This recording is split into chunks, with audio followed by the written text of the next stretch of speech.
Hello, I am James Rowlands, and today it's the WNR346. What a huge show! It's finally WrestleMania, but I am not alone.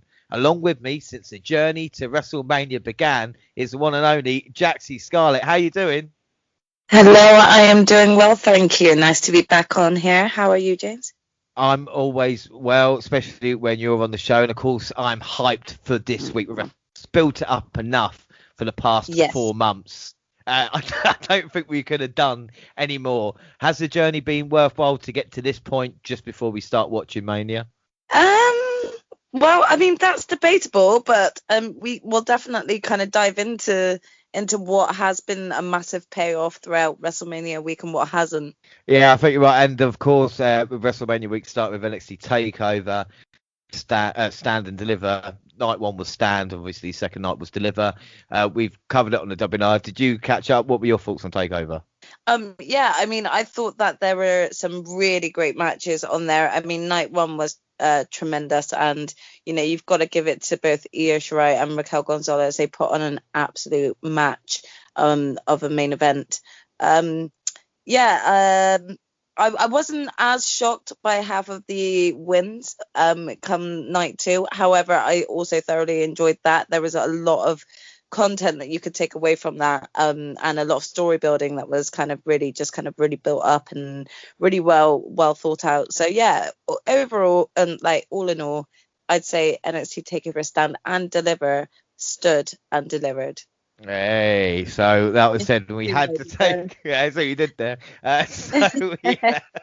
We had the 2 nights to take over, but before we got to WrestleMania on Saturday and Sunday, of course, we had the WrestleMania edition of Smackdown, the 9th of April. And we see Daniel Bryan kicking off the show, excited about being so close to WrestleMania, expressed his desire to hear the roar of the crowd again. There's nothing like winning the World Heavyweight title at WrestleMania, he said.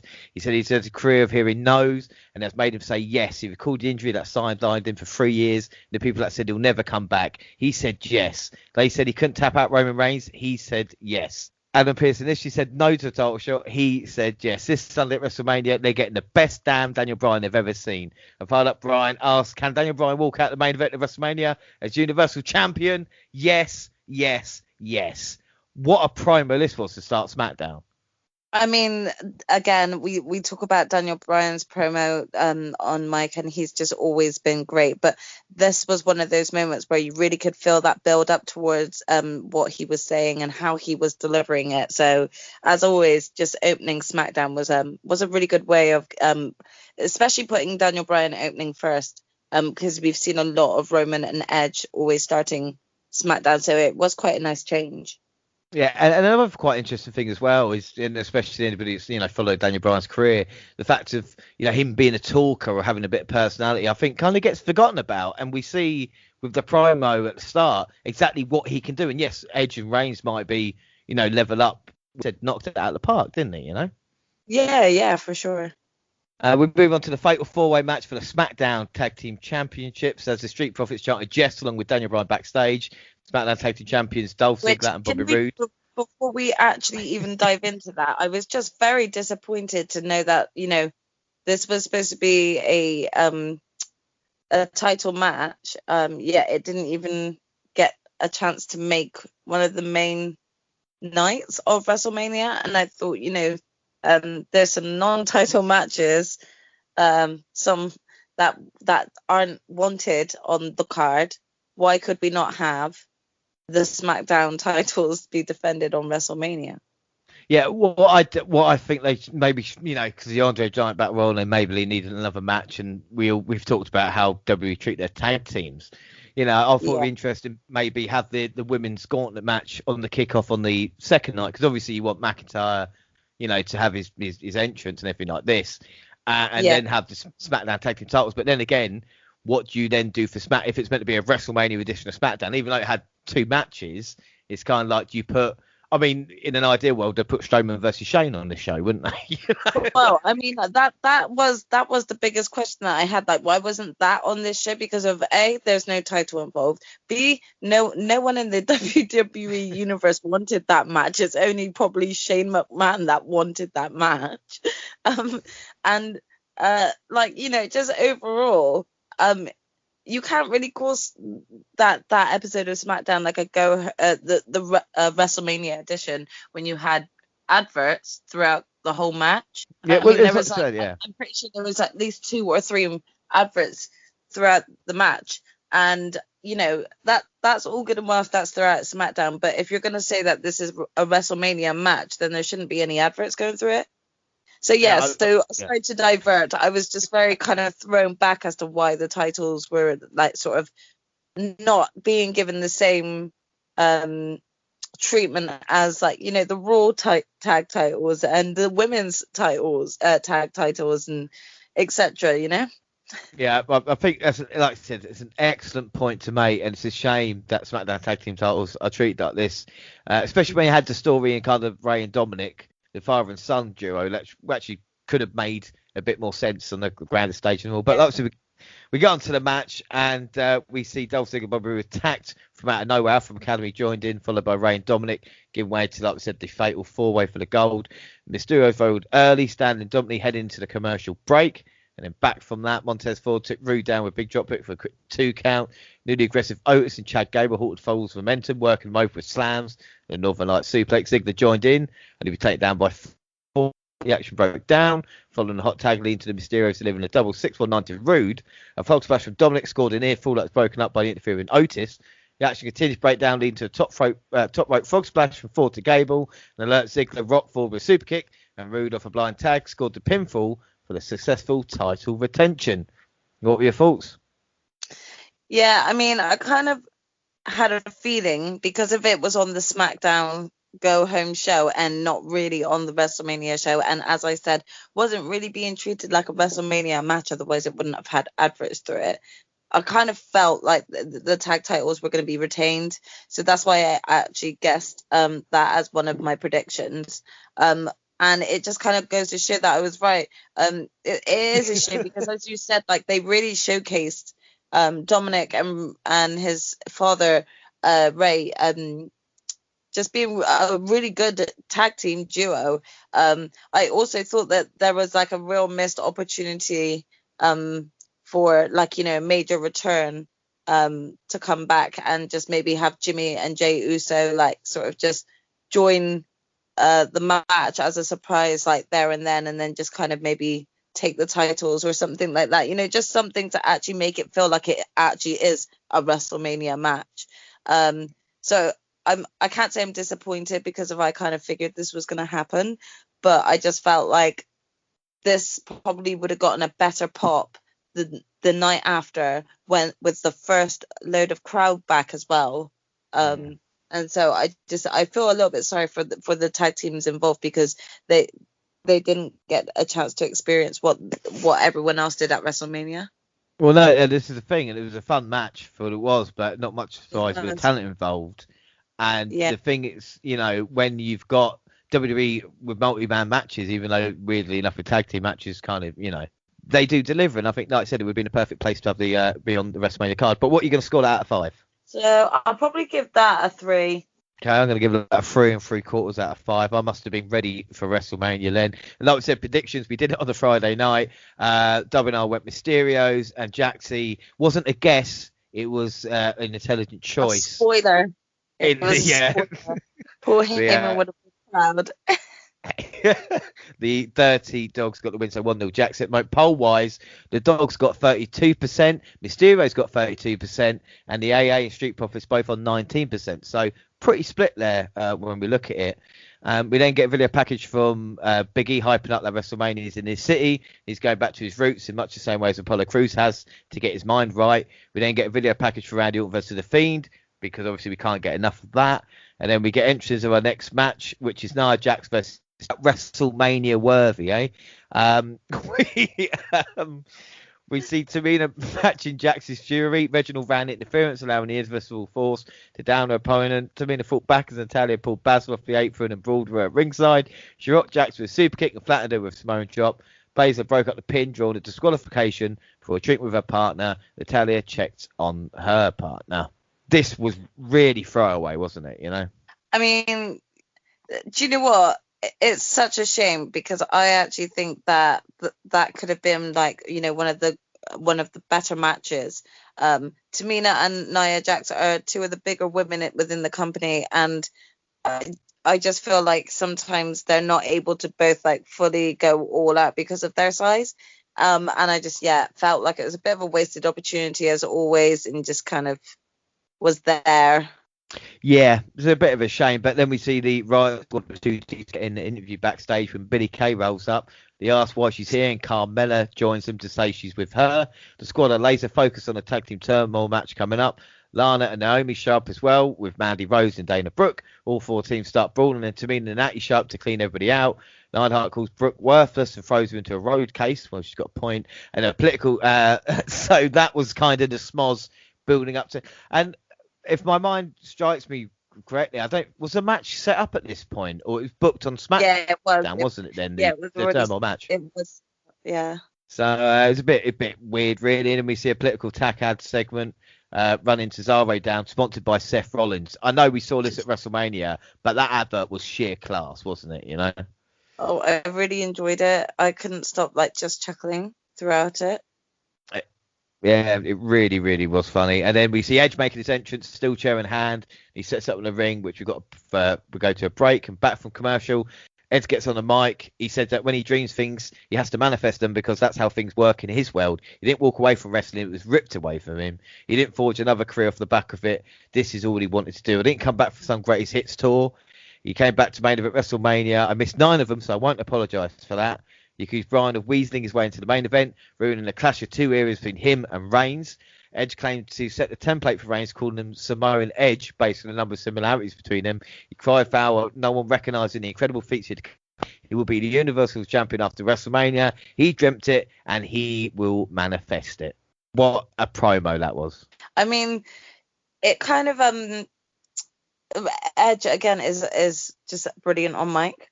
And he's very good with and articulate with his words. He really makes you believe that, going into this match, he could quite possibly kill someone.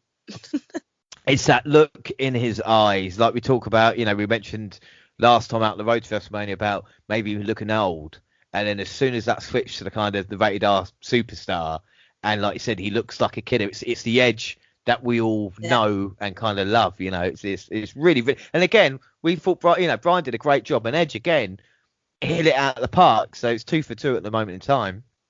Exactly. We then see Sasha Banks cut promo ahead of SmackDown Women's Championship defense against Bianca Belair, laughing off the idea that the Rumble winner will dethrone her. We then get a video package recorded early in the week saying Sami Zayn showing up unannounced at the boxing facility at Logan Paul and brother Jake were working out. And then we see Zayn appear on the commentary team. He just had to drop his brother in there somewhere, didn't he? I knew he was going to do that because his brother's just as much as an idiot as he is. Well, and especially if anybody's been, like I said, the news recently as well. It's kind of, it's not great kind of look on WWE either. And I was a little bit surprised, really. But we then see Kevin Owens arrive and attack him as superstars made their way to the ring for the Andre the Giant Memorial Battle Royal. So these huge stars in the Battle Royal, Akira Tozawa, Angel Garza, who did he piss off in catering? Do you know what I mean? Eric, Gran Metalik, Vince Dorado, Kalisto, Tucker, Drew Gulak, Mace, T-Bar, Slapjack, Humberto Carrillo, Cedric Alexander, Shelton Benjamin, Murphy, Jackson Riker, Elias, Shizuki fucking Nakamura, King Corbin, Joe Soap, Mustafa Ali, and Ricochet. I mean, there's a lot of so-called talent in that Battle Royal, but how many, do you reckon are going to be kind of fighting for the W Championship out of that lot? It's a shame that kind of really none of them are at that level at the moment. And you know what's an even bigger shame is that there's a lot of people in of the talent that were in there are ones that at some point Vince took a fancy to, and there was a point where they were getting a push, and you also then just go, oh yeah, what happened to him? Oh yeah, Vince didn't like him, and it is a disappointment because I actually think that there's quite a few of them that were in that in the Battle Royal that I think have potential to be in a title picture, and probably could have already been potentially in a title run had they sort of jumped on the hype of those wrestlers at the time. But you know what WWE are like. They're not very good at cashing in. Well, it's kind of like 50-50 booking, and it reminds me of, it always makes me think of the Rusev Day, you know, how big that was at that moment in time. And to think, because of McMahon, kind of the way he changed his mind, we've seen it with the Hurt Business. Like, if the Stone Cold Steve, if Austin had given his Austin 316 said, you know, and was hot, would he have been jobbed out in 2 months afterwards when Vince was like, oh, do you know what, actually, it's not going to work? You know, that's the kind of crazy thing. Yep. But anyway, into the match, and Benjamin Alexander teamed up early to moderate success, but their dominance came to an end when the rest of the competitors teamed up to dump them. Well, there you go, Hurt Business. The former members of Retribution teamed off on Elias and Riker, eliminating them before Ali eliminated Mace and T-Bar. Luke mentally reunited before Metallica and Dorado eliminated Kalisto. Dorado dumped Metallica out for good measure. Back for the break, 7 superstars remained in the competition. Murphy, Garza, Corbin, Ricochet, Nakamura, Ali, and Uso. Corbin eliminated Murphy, and Nakamura dumped Garza to the floor with a Kinshasa. Ricochet eliminated Ali, but yet super kick from Uso sent him to the floor. Nakamura fought from underneath, eliminated Corbin, and after exchanging strikes, Uso reversed Nakamura's momentum and sent the Artist to the floor for the win. What are your thoughts? I mean, I actually was really pleased with the outcome. I really enjoyed sort of the last few bits of the Battle Royale, you know, kind of having the last few people in there. It was nice to see Murphy. Where has he been? You know, you could say that about a lot of the wrestlers that were in there, but, you know, I've got to admit, I was really hot on Murphy. I think I still do think that he's got so much potential, and he is one of the guys that I was thinking of that potentially could have already been in sort of a title picture at this point, had, you know, they kept running with him and the momentum that they had. But yeah, I really wouldn't have minded the outcome of being either Shinsuke or Jay winning, and I like it because of both me and you actually predicted those two, and they were the final two. Yeah, and I can tell you really enjoyed that. But this was... Well, I mean, yeah, there was a little slight satisfying sort of victory dance that went on as soon as Jay won. But this is the thing, and what's interesting about that is, even, you know, with the poll, and you look at the superstars involved, and the poll that we put up the WNR, was who would win the Battle Royal, and the people were Shinsuke Nakamura, Jey Uso, and Baron Corbin, who were actually the final three. But it just shows you kind of... I was really hoping it wasn't going to be Baron Corbin, so I was so glad it wasn't. But if there was going to be any heel that won, it was going to be him, wouldn't it? Yeah, without a doubt. What are you going to score that out of 5 for the Battle Royal? Because I think it was quite enjoyable. I think Jay winning, he deserves a first victory since November, you know. Yeah, definitely. I mean, I really enjoyed it, and I thought it was kind of a good showcase for everyone that was involved at that point. So I'll give it a 4. 4. I'm going to give that a 3.5. Like I said, enjoyable stuff. But a Battle Royal is a Battle Royal, really, isn't it? You know, prediction wise. So I'm about to say, prediction wise, you did go for Jey Uso, the WNR with Nakamura. So Jaxie won the night 2-0. But I don't think WrestleMania is gonna be like that, guys. Don't worry. Hey, have some faith. I mean, just because I got, you know, destroyed at TakeOver. But like I said, poll wise, Nakamura got 11%, Corbin got 19%, Jey Uso with 42% of the vote there. And in the true head of the table fashion, Roman Reigns put Jey Uso in his place, interrupted his celebration and stalking towards the squared circle for the show closing promo. Just let him have that little bit of a moment, right? Your moment is going to come, Roman, and yet you still had to rain on your cousin's parade. And I think that just shows politically balanced Roman Reigns is, whether he says it or not, as a character, you know. And again, it's little things like that. And the Trouble said WWE's winning every time he shows up. You know the phrase, you bought the shirt. He said Edge needs to stop whining about things being taken away from him, because Reigns is the only one who took it from him and everyone else in WWE. He vows to defeat Bryan and Edge, saying every single day of the week, when you train at a 12, the 10 comes easy. The Universal Champion looked into the camera and issued a warning to the rest of the SmackDown roster. You think what I did this year was special? Wait till you see what I do next. again, Edge and Bryan, and then Reigns comes out, and it's free for free on excellent promos. Definitely. I mean, again, you've got to kind of look at where Roman's come from, his first few days from being in the Shield, and how much he's grown. And you just got to think to yourself, why didn't WWE just kind of leave him off of scripting before it? Roman is very good with like this role that he's playing, this tribal chief. And to be honest, all three of them made at the end of SmackDown made me really think, oh my God, who is actually going to come out of this match the winner? And that is something that, as of late, I rarely get a chance to ask myself with WWE. So I was quite intrigued and excited going into WrestleMania for this match.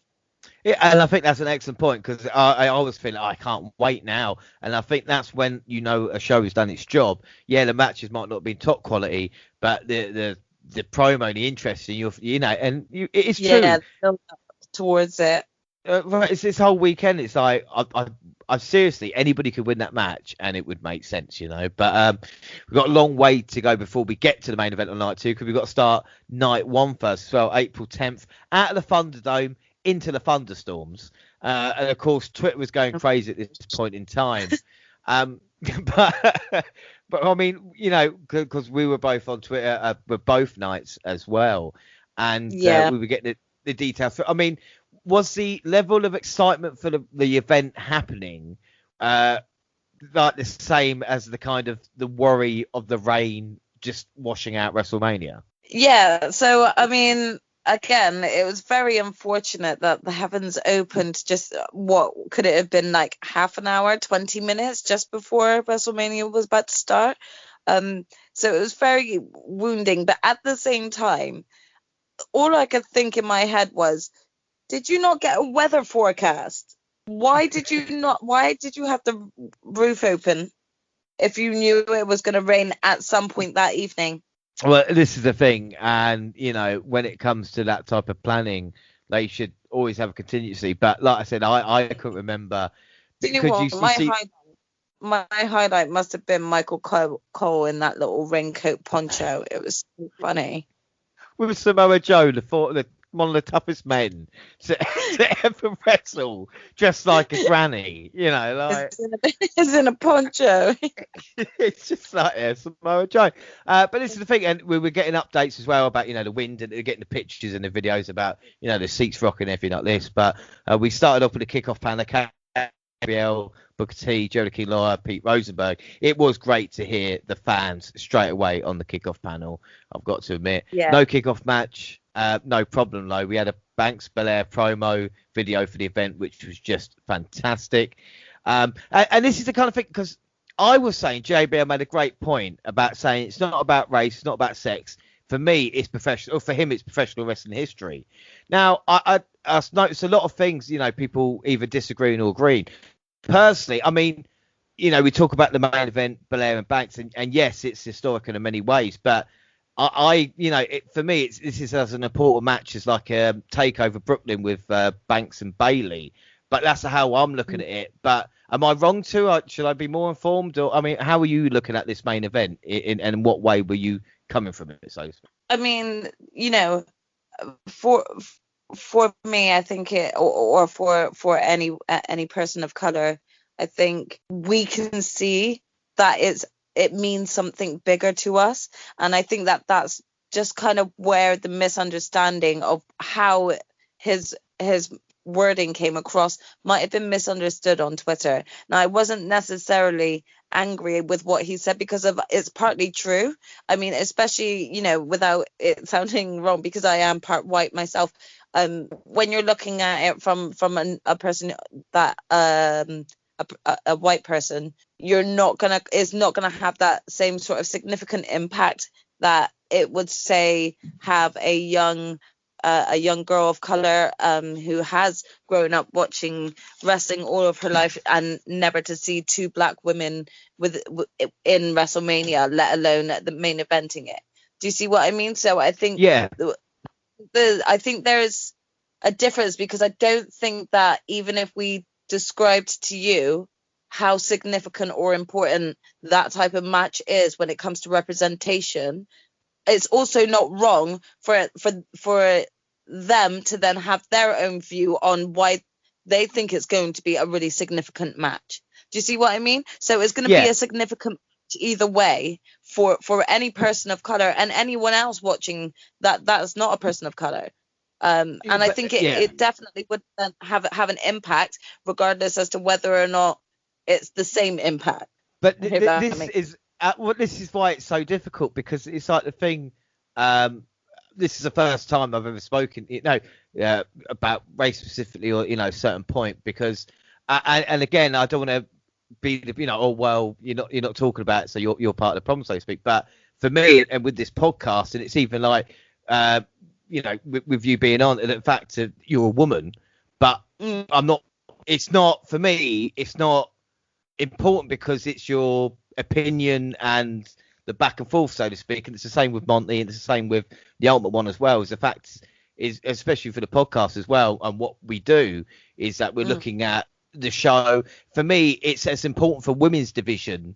Like talked about the main event of night one, and with tears, me getting personally upset just because of the kind of, like I said, podcast started in 2015. We had the Divas division, then it was Banks and Bailey match, and then that's when it kind of started. And to see it grow with and I've always, the women's division being how good it has been, and I've said for whoever listens how many years, it's stronger than the men's division with character wise and what they can actually do. But I don't want to come across as a dick. Do you know what I'm saying? And completely disregard kind of, all the history and historic, I think that there's I don't actually think that a conversation when discussing and reviewing wrestling events, I don't think that there always has to be the significance of discussing race and opportunity and things like that. But just because you can see how hard any wrestler is working, regardless as to their race. So I think there's only certain times that really there's a reason really to be discussing race and how it's affected within wrestling. And this is one of those moments where, either way, that match could have significance, and it will mean a lot more to some than it will to others. But for a lot of persons of color that watched that night, they probably were feeling a lot of what both Bianca and Sasha were feeling. I think about that, and again, not going to stick with a stay on this or whatever if it's too long, but it's the case of Bobby Lashley as well winning the W Championship, and the kind of thing of I've been a fan of Bobby Lashley, but kind of like you said, the understanding of actually what it means, and I think sometimes that it is important to look at as well. So I'd like to thank you for kind of sorting out, because what I mean, like you said, a white male talking about women's wrestling or about anything to do with race is kind of like what position am I to say anything? And that's why I kind of base it off podcast wise and say, well, this is what we've done for the past 7 years, so to speak, compared to kind of anything else. But anyway, we see Raw Tag Talk. Booker doesn't like the New Day. I was a bit, shocked by Booker being so blatant, but maybe he thinks Harlem Heat is number one. We see I don't get it. I feel like whenever Booker T has got an issue with, he always points out at a pay-per-view event as to someone that he doesn't like, and is always the complete opposite as to what we all think that he's like. So it's just like, what is Booker T's problem? Yeah. What's his problem with New Day now? That is actually true, because he is, it does seem a bit weird. We see Bad Bunny Miz promo. We get more talk with Drew. Bobby touched on as well. Braun Showmo promo. More talk. Drill chats about the woman. Bobby Drew promo. They discuss who will win. And then we move on to the main show. Epic promo to start. We get the funny promo man. A nice cold open. What were your thoughts of the set, the opening video, and just the kind of the atmosphere at that point in time?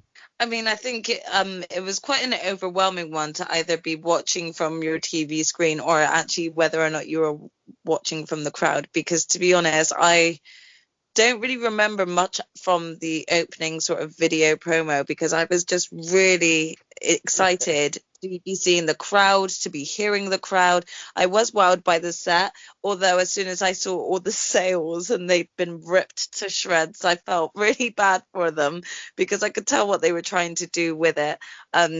But I was really, it really was like a great overall way of getting anyone and everyone excited for the opening of the show. Yeah, I remember staying up when for it's my one first that's so WrestleMania. highly anticipated because of the crowd actually being there. Yeah, and this is the thing, and I think it all came down. I remember watching WrestleMania 15, my first WrestleMania, staying up live, and the excitement I had, watching it and going, what could happen? And obviously, as time goes on and WrestleManias, and there might be certain matches, but at this point, I did feel like a child again with the level of excitement, with the crowd, with the matches, the possibilities. It just felt I can't. If I could bottle that up and take a little sip of it every time I watch wrestling, it would be incredible, Yep, I agree with you.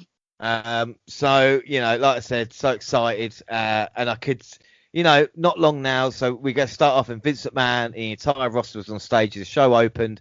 The chairman said they have missed the W Universe, and he thanks everyone for coming to WrestleMania. And Baby Rexha sang America the Beautiful. And then the weather stepped in. Rain and lightning delayed his feet a bit.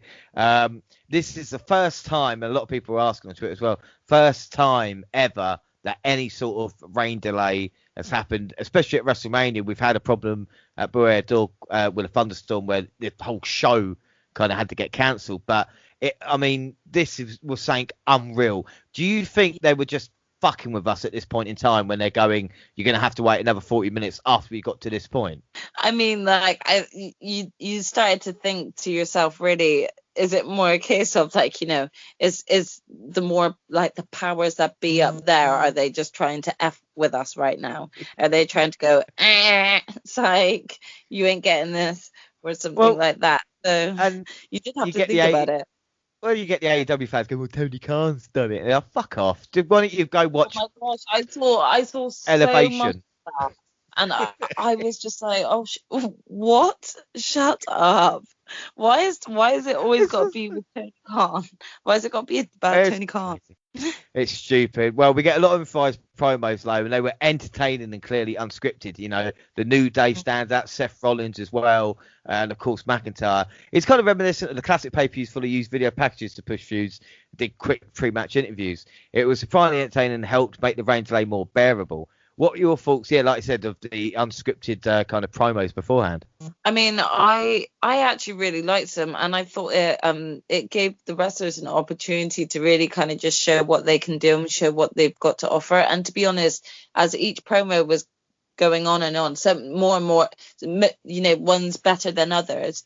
You could really feel the hype, the excitement behind each wrestler, sort of going into it, and how nervous yet excited they were to be getting back on stage in front of that raw crowd. So yeah, it was a really good way to build it up. So I think that kind of worked in WWE's favor. Yeah, quickly, just so as I remember, because like I said, there's so much that happened. I'm kind of glad that it's going to be the day to think about it. But on the stage, Rhea Ripley's reaction, crying, basically, with the amount of emotion that she had. And also someone pointed out that the McMahon family, it went Stephanie, Vince, Reigns, and then Shane was kind of behind them. So I don't know if right up in the McMahon family, but the way they were positioned, he was the head of the table, so to speak.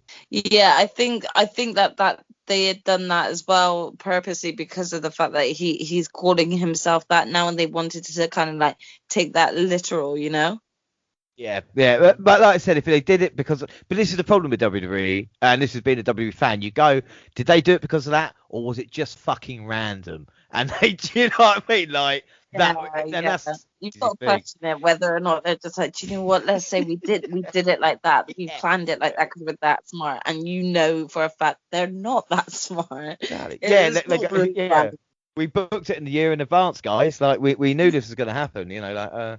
Poll wise, who wins, WWE or Thunderstorm? WWE WrestleMania got 53% of the vote. I think that kind of swayed it, because then, like you said, after over 30 minutes of delay, Titus O'Neil and Hulk Hogan come out to kick things off as the host of the show. Again, we mentioned a little bit about race earlier. Should Hulk Hogan be anywhere near a W pay-per-view in 2021? No. He was not needed. You could tell that no one wanted him there. The minute you could hear the boos every time he actually went to go and talk on the mic. No one wanted him to speak. I mean, at one point, even inside Titus O'Neil's own mind, he was just like, "Oh, please, shut up." And I'm really sorry, but the way that Hogan turned around and actually had the audacity to call Titus O'Neil brother really irked me. Like, that is the one time that you should just not do it, especially after you've been caught running your mouth, using other words to describe, our brothers and sisters. So instead, maybe you should actually stick to calling him by his name. I do have real issue with WWE continuing to still use Hogan. I don't want to touch too much onto it because otherwise we'll make things about him, and it's not about him. But I do think that both nights Titus O'Neil looked amazing in his suits, and he gave off such great energy. It was so nice to see him in a role like that. Yeah, without a doubt. And of course, we used the hashtag. We used Saturday night hashtag fuck Hulk Hogan.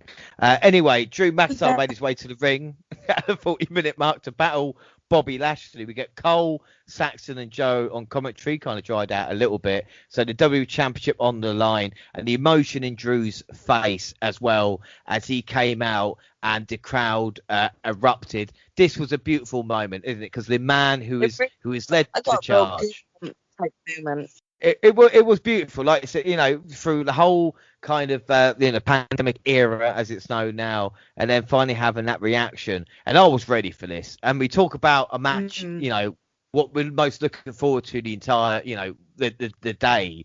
For me, it was McIntyre Lashley. I've made no qualms about my thoughts on Drew. I've met him.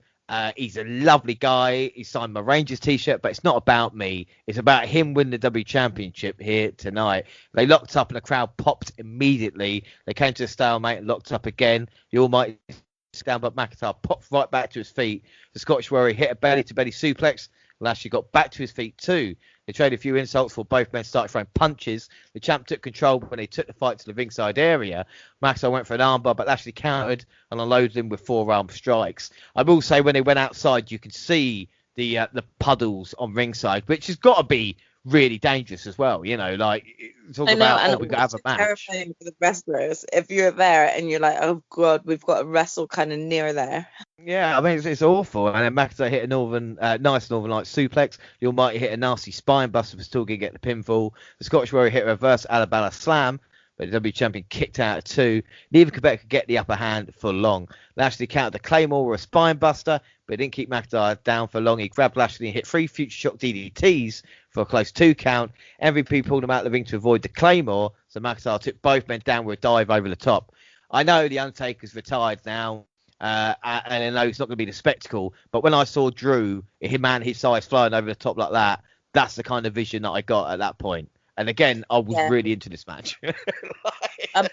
Again, I don't know anyone that couldn't have been watching that match and felt like, the hyperness. I was even getting into it. And, imagine you're watching WrestleMania starting at 1:30 in the morning here, and you're just wondering how loud you're going to actually get by the time it gets to later on in the match. Do you know what? I didn't even think about my neighbours. I was just, when you're just into it, I was ready. And the Scottish Warrior put him in a Kimura lock, but had to break when he reached the bottom rope. MVP distracted McIntyre to prevent the Claymore. Lashley put him in a hurt lock after a long struggle. I couldn't believe it. McIntyre passed out, and the ref was forced to call for the bell. What were your thoughts? I have to give WWE credit there because I didn't think of this as an outcome, and I kind of don't mind it. And I thought that I would end up getting a bit annoyed because it wasn't like a clean finish or something like that. However, I really enjoyed the match between the two. Bobby Lashley and Drew McIntyre worked so well together. I have no doubt that Drew is going to become champ again at some point. But I also do feel like this is Bobby Lashley's time now. But this is the thing, and talk about the match first of all. This was a great match. Both men brought it. We've seen them wrestle before in Impact, and these two big men can definitely go. But I think I was shocked because I was ready for McIntyre to win, to get that moment, with the fans and everything like this. And then when Lashley won, I thought, right, but if they do it with Bobby, and of course we're going to get onto this with the fallout of WrestleMania, if Bobby's going over now, which is at that point in time I was not happy about, then you making a dominant champion. Let's not have any, if McIntyre's going to... No more Mrs. looking around the corner with a briefcase.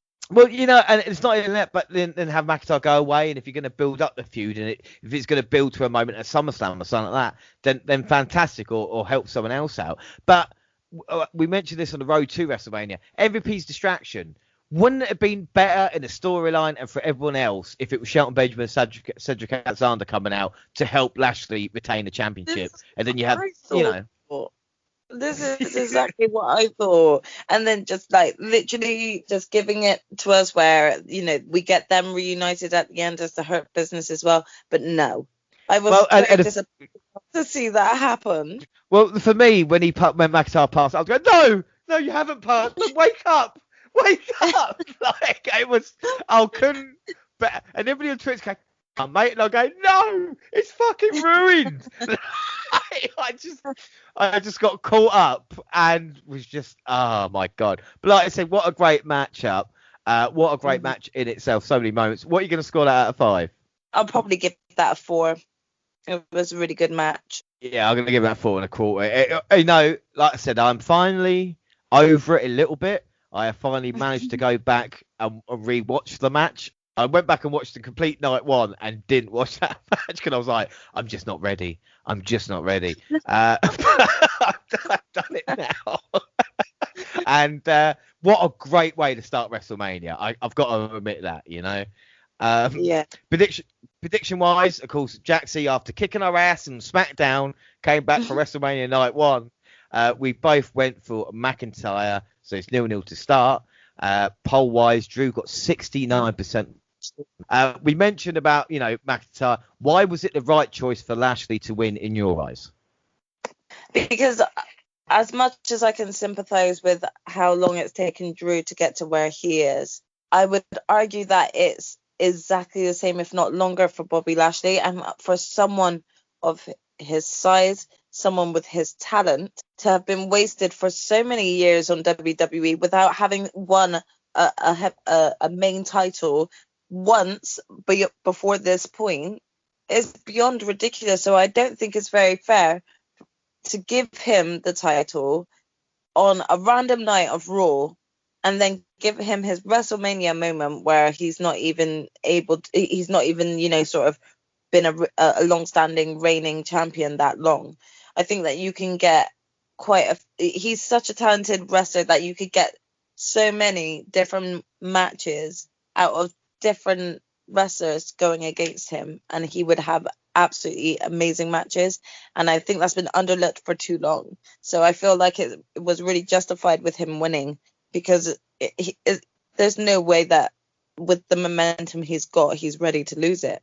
No, and also I think it's nice and fresh. We talk about old legends coming back for WrestleMania all the time, and we've got Bobby Lashley versus McIntyre. Yes, McIntyre faced for W Championship last year, but still two guys relatively new to the main event. Like I said, give it a great way to start WrestleMania as well. Unfortunately, we had the women's tag gauntlet to follow.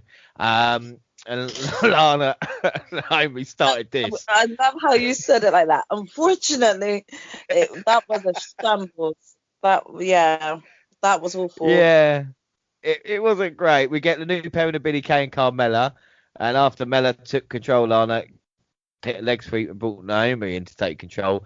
Thanks to illegal assist from Carmella, Kay pinned Naomi to get the first win. Now, I just want to stop for a second, because WNR mentioned this 2 years ago about Naomi as well. I think it was WrestleMania, I think 33, where I think she won the SmackDown Women's Championship. And at that point, the star potential, what is it about Naomi that either WWE don't like, or she's just not gone to that next level? Is it just a case of not getting the chance? Because the way she was treated in this match was just throwaway. Yeah, and I agree with you there. And I have to say, I feel like that there could be a bigger reason as to why they don't want to use her, and I'm not 100% sure what that reason is. But I'm not that Naomi's got so much talent, especially within the women's division, being one of the most athletic women and one of the most memorable women, is very questionable with the way that they treat her.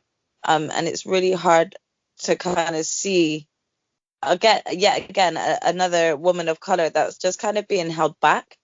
So yeah, I really don't know what's going on here. But I really hope that this isn't something that's going to continue, because, you know, in my head, we've been having such great work come from Jey Uso that is, I'm presuming is going to get much better when Jimmy Uso returns. Jimmy Uso being the husband of Naomi. If you're going to, you know, be pushing the Usos and everything like that, especially with the fact that they've made it very well known that they are a married couple within their company too, they should be doing more with her, and they're not. And it's such a disappointment, because, and I don't want this to sound bad, because if I actually like Lana, but pairing her and Naomi together when there's not that much chemistry, especially when Naomi has paired with two other women that she's had major chemistry with, and that is, of course, Carmella and Asuka, it's very difficult for you to really believe that they could be a legitimate tag team as well. So again, it goes back to this whole issue that WWE seem to have of not being able to do long time storytelling. But I will say something for Lana, and it's the fact of, like, she tries 100% every time she goes out there. Every promo she goes, I mean, don't get me wrong, terrible, but it's not. Do you know what I mean? It's not her fault. She's trying. It's just sometimes it just doesn't work, and it's not any fault of her own. Which is, sometimes you see a talent and they're not you go, give that a little bit extra.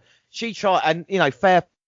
Like you said, they are treated like the kind of wooden spoon, so to speak. But anyway, back to this fun matchup, and the Riot Squad with 2Ts come in hot, but ended up on the defense after Kay backdrop Riot on the ring. Ref caught Miller trying to help Kay get the pin again, allowing Riot and Morgan to recover and hit a double team finisher for the pin. Miller gave Morgan a quick super kick before leaving. So again, you talk about, you know, talented women there, and Billie Kay kind of thrown out of the reckoning. Dana Brooke and Mandy Rose with a fourth team match, and we all know what happened on the way to the ring. I didn't notice it first time. I must have been looking down and say, honestly, and then God. Twitter exploded. What have I missed? I was boring. It was like, you know, and do you know what? The worst thing about it was that I think my sister's friend actually had just said at that point, do you know what? I reckon someone's going to slip on that on that ramp, because of that. I don't believe that they've cleaned it properly and dried it properly. And then that instantly happened. And, you know, if you go back and you look over Mandy's fall over and over again, not only does she recover very quickly and very, you know, well, at the same time, there is no way that she could have predicted or prevented like a slip from that, like that, from coming. So it's really sad to see it happen to anyone. But what do you expect when you have a pair of Barbies walking down the ring acting as if they're going to the beach? What were they wearing? Yes, I couldn't even get over that. They look like a pair of Barbies. Dana had several malfunctions in the ring that I could see. It was just that, again, this whole match itself was very sloppily done. And I think that, you know, female wrestlers need to start really thinking about whether or not they want so much bling around their areas that's going to actually make it a lot more heavier and bring your gear down. You need to start thinking about that, because that's something that's Vince probably was fuming Goddamn nipple. The amount of lipstick that was coming out on The thing is, though, at least it was Mandy Rose and not kind of Bobby Lashley on his way to the ring. You know what I mean? Because that kind of thing probably wouldn't have recovered. And isn't it brilliant? We live in a world now as well that Dana Brooke and Mandy Rose aren't the kind of the normal. They're the kind of the different now for everything else we've got. That's another thing as well, you know. People. The way they were walking down the ring in those Barbie outfits, that's what I call them, Barbie going to the beach outfits. I really felt like they should have been called like the Plastics or something, you know, like from Mean Girls, like on Wednesdays we wear pink. Like that's the vibe. Call themselves the Diva Search, you know what I mean, or something like that. But they did come to, after nearly breaking her neck, she did come to the ring. She hit right with Blockbuster in here full. They went back and forth for a few minutes with quick tags and 2 counts. Britt hit a suplex on Morgan, and Rose followed up with a senton bomb. Morgan was able to roll her in. The announcer incorrectly stated the Riot Squad had been eliminated because he's a dickhead, and then Natalia and Tamina were the last team to enter the match. Morgan almost pinned Natty right away with roll up. The 2 second-generation superstars asserted their dominance early and often. Natalia and Tamina hit a heart attack closing on a Riot. Tamina hit a super high splash to get the win. Thoughts on this? It was garbage. I mean, I don't think we'd... Like I said, too quick. Riot Squad were probably the best thing in this matchup, weren't they? Yeah, they were. And the best word to describe that whole match itself was just sloppy. It was quite sloppy, the way it was put together. I felt it was very rushed. And I feel like, you know, sort of WWE were just kind of maybe behind telling the women, hurry up, because we're already behind due to the rain sort of thing. And I felt like you could see the pressure sort of mounting on the women's faces as they were coming down.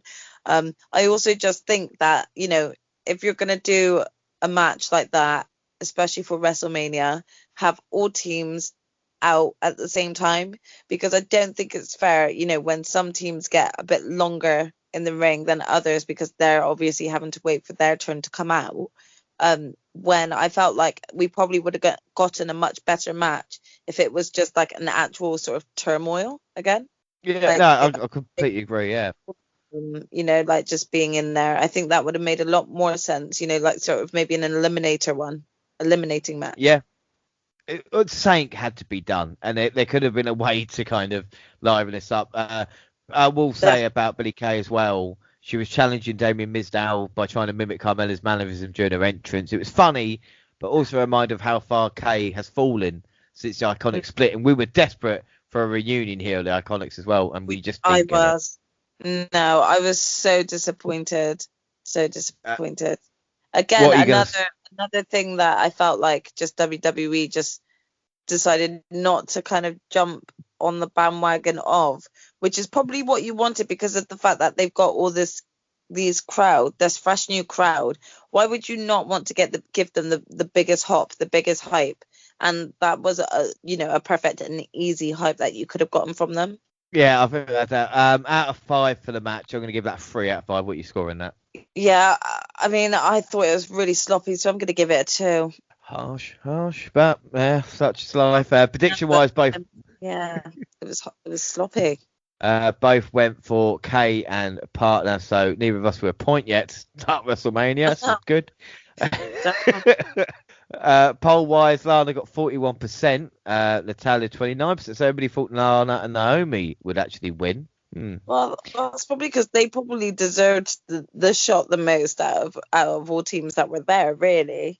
I would agree, like they've had, especially with the Jax. Riot Squad, actually. I'd say Riot Squad as well, though. I mean, I actually would have preferred the Riot Squad to have won, just because they're a legitimate team.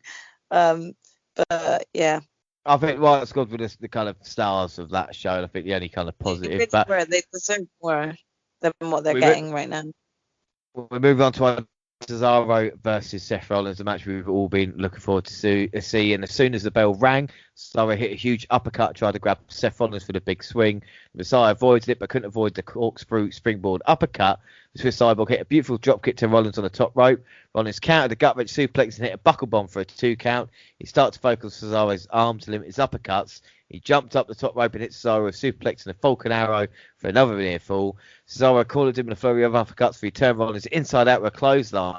I countered the swing twice, for the Swiss Superman finally grabbed him. He got in 9 revolutions before his arm gave out and he had to stop. Rollins then broke the sharpshooter by reaching the bottom rope. The former WWE champion hit a springboard knee and a sling blade started to build momentum. He hit a corkscrew splash for another 2 count. Sara countered the ripcord knee with a neutralizer, but Rollins kicked out last possible second. I will say something about Rollins' corkscrew splash because we've seen him hit the Phoenix splash before. I do like the big events that he tries to bust out something a little bit different, you know? You've got to give Seth credit on that one because you do find on the bigger events he is trying something new, and I think that you've got to give someone credit like that because once you master your moves, it's very easy and very predictable to stay and choose your safe set of moves. You know, we've seen that in the past where it can get very tedious, very boring because you see the same pattern all the time. Seth is one of those wrestlers that you have to give major credit to because he's always trying something new. And that corkscrew was just amazing. It looked so beautifully done. It was well hit. Yeah, really nice move. And then he hit a pedigree for another near fall. He talked some trash and cleared himself. I'm just shocked by that pedigree. How Cesaro managed to kick out of that. Very, very happy. But yeah, really shocked. Well, do you think Booker T and Triple H backstage going, see, look, someone can kick out of it at WrestleMania? And then he declared himself a god, which, again, don't mind. Of course, JBL going into the Hall of Fame. And, of course, the stuff with Kenny Omega at the moment as well. He nails Cesaro with a forearm and a kick to the back of the head. The Swiss Cyborg countered the stomp with an uppercut. He swung Rollins around on his shoulders with no hands for a moment before he called for the Cesaro swing one more time. That was incredible. And then Rollins was swung 23 times.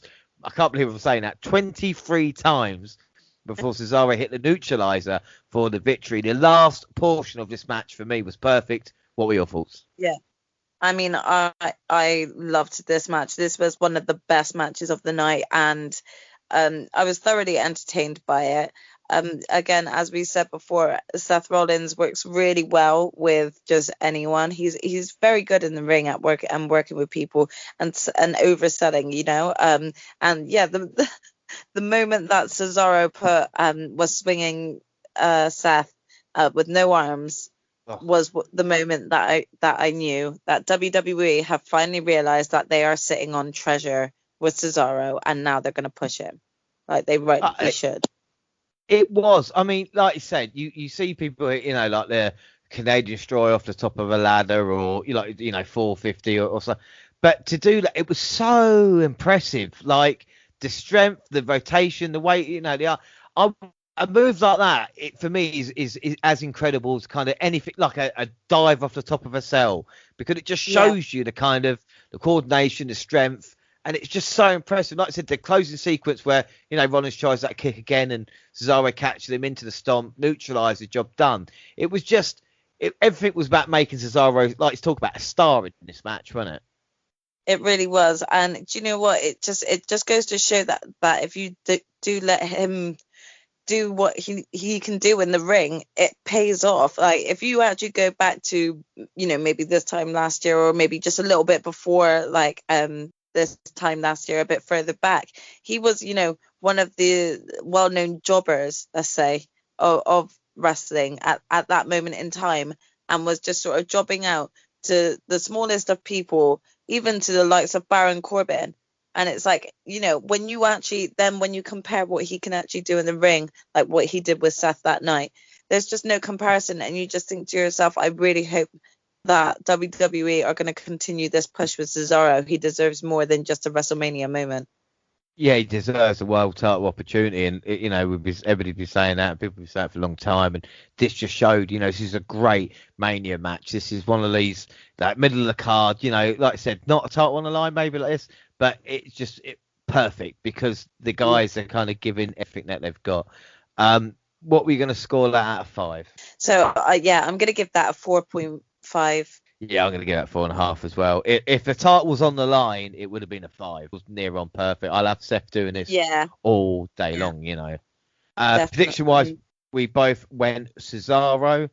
So we both get our first point of the night. Yay! 3 matches in. Poll-wise, Cesaro got, bloody hell, 68% of that. So quite a bit there. And then our next match, the New Day versus AJ Styles and Omos for the Raw Tag Team Championships. And Big E introduced Kofi Kingston and Xavier Woods for the match against AJ Styles and Omos for the titles. That was a fantastic moment, and almost as happy I was for that, I was confused about Omos coming out wearing his usual attire, and I thought he was wrestling tonight.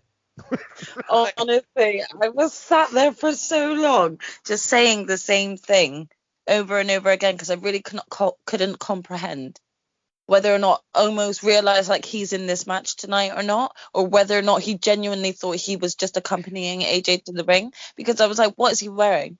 Did AJ remind him that he's in this match tonight? He's like, come on, we're our team. Oh, yeah, that's it, yeah. Before you even go into like discussing the match itself, can I actually just say how much you have to give the New Day credit for, you know, just sort of the overselling of how they even got this man over. They, you know, in terms of the build up of us legitimately like seeing, you know, a feud form between them and AJ Styles and Omos. They're so good at being able to put over whoever it is that they're losing to, or at least, you know, running their mouth and with their promos. So it just kind of helped create and build up more excitement for this match to begin with. Yeah, I don't think another team could have brought that kind of level of hope and expectation to a match like this, apart from the New Day. But Styles and Kingston started for their teams. The Phenomenal One hit the first takedown with a head scissor, but Kingston stayed on him as they exchanged counters. The former WWE champion dropped Styles in his face and smiled right at Omos as Woods played a trombone to taunt him. As was vocally pointed out, the New Day effectively cut the ring in half to keep Styles isolated. He threatened to tag multiple times as Styles tried to reach Omos. I also like the New Day saying, you know, you're not a tag team wrestler. This is how you actually do it as well. And then it was almost like they were giving him a lesson. Yeah, and then because, you know, they're 11-time tag team champions, there's got to be a point to it. They've got to know, you know, two great singles beat a tag, but there's got to be a reason why a great tag team is being, you know, so successful. When we see AJ reaching the Colossus, Woods looked like he knew he was screwed. He tried to hit a few kicks that had no impact on Omos whatsoever. He stared down at both members of the New Day before he started destroying them. Styles jumped from the shoulders of Omos to hit a phenomenal forearm. Omos hit Kingston with a huge slam and pinned him with 1 foot to win the titles. What were your thoughts? I mean, Kofi went and touched the sky, really, didn't he? It was I mean, you got a lot of people were kind of either saying that they didn't see much of Omos, so they really don't know what he can do in the ring. But like, we got to remember, guys, like, this is a very, very big guy. So I don't expect him to be well trained in the ring to the point where he's supposed to be a veteran that can be fighting wrestlers that have been in the business for 7, 8, 9, 10 years, you know. But for what we got and the way that they handled the match itself, I was thoroughly entertained from beginning to end. I absolutely loved the teamwork between New Day, keeping AJ Styles isolated and away from Omos. It built the hype of when AJ finally got that hot tag, and then like, they had to show him as being like that unstoppable force, that unbeatable colossal that just comes and destroys anything it touches, you know. And the New Day did very well selling it all. I really enjoyed the match, and I'm not going to say I was really disappointed that the New Day lost, because I feel like with a title or without a title, the New Day rock. Oh, yeah, right. And like I said, this time next year, they've already won the tag team titles 3 or 4 times, because the thing is with New Day is that you know what you're going to get. And even Vince McMahon or the rest of WWE are going, oh, what do we do with the tag team titles? Well, the New Day always deliver. So they're always going to be in a position. I even think a little bit, just put the titles on New Day and it will pick back up again. Yeah, and I think even Woods and Kofi said, like, Vince McMahon said to them, they're going to the Hall of Fame, whatever. So it doesn't really matter, you know. But the fans... If you don't make Hall of Fame, I would be writing a personal letter to Vince. A very strongly worded email. Omos got the pop and the pin. The fans are heels. And AJ is a Grand Slam champion, not only in WWE, but, of course, Impacting as well. Out of 5, like, what you going to... Rumble, though? Sorry? Has he run the Royal Rumble? That's not. It's only titles are part of a Grand Slam. That's Ah, that's why there's some guy. I think Big Show might be is a Grand Slam as well.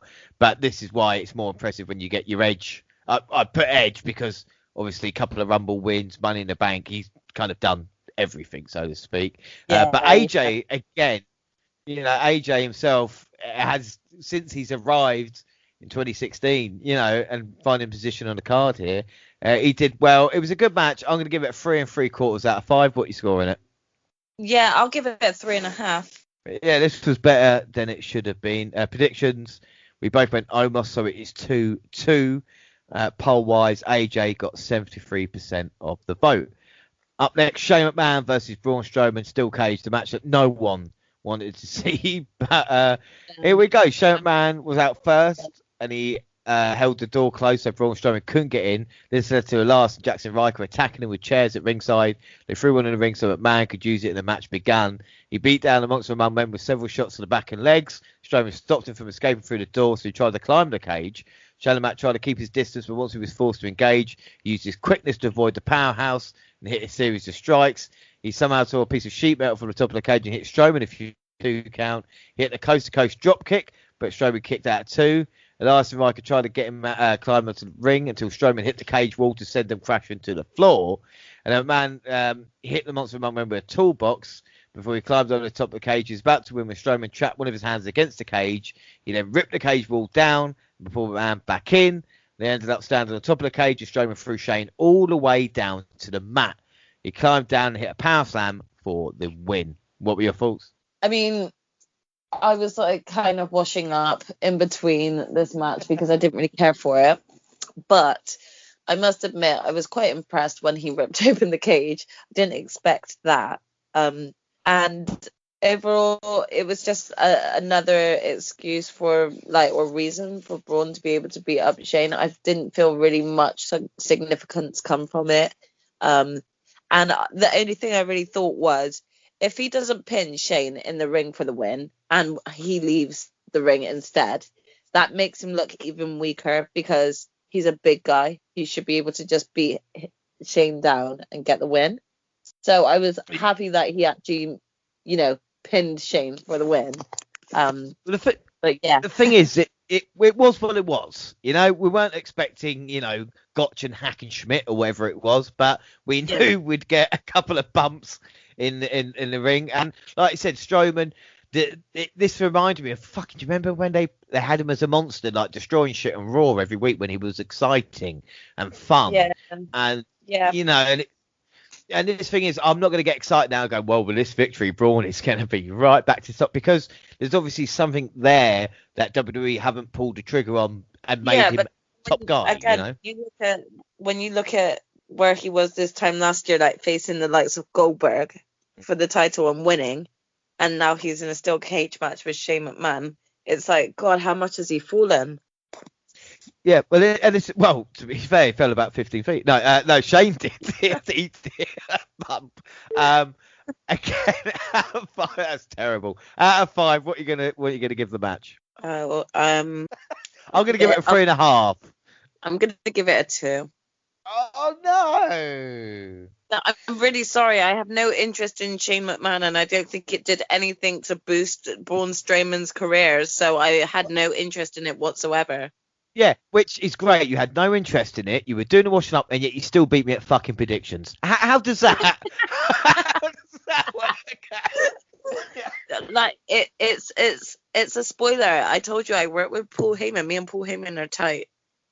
My name is Paul Heyman. No, Jaxie went Braun. The double went Shane, because we were really smart. We're going, I tell you what he's going to do. He's going to throw him off the top of the cage, like through the announce table or something like that. No, Braun fucking killed him. So Jaxie takes a 3-2 lead. At this point, I was like, yay! I was over the McIntyre defeat. I was just getting used to my defeat at WrestleMania. Me and Drew got something in common. Poll-wise, Braun got 88% of the vote left. I think that was because a lot of people were really hoping that he would beat the hell out of Shane. Yeah.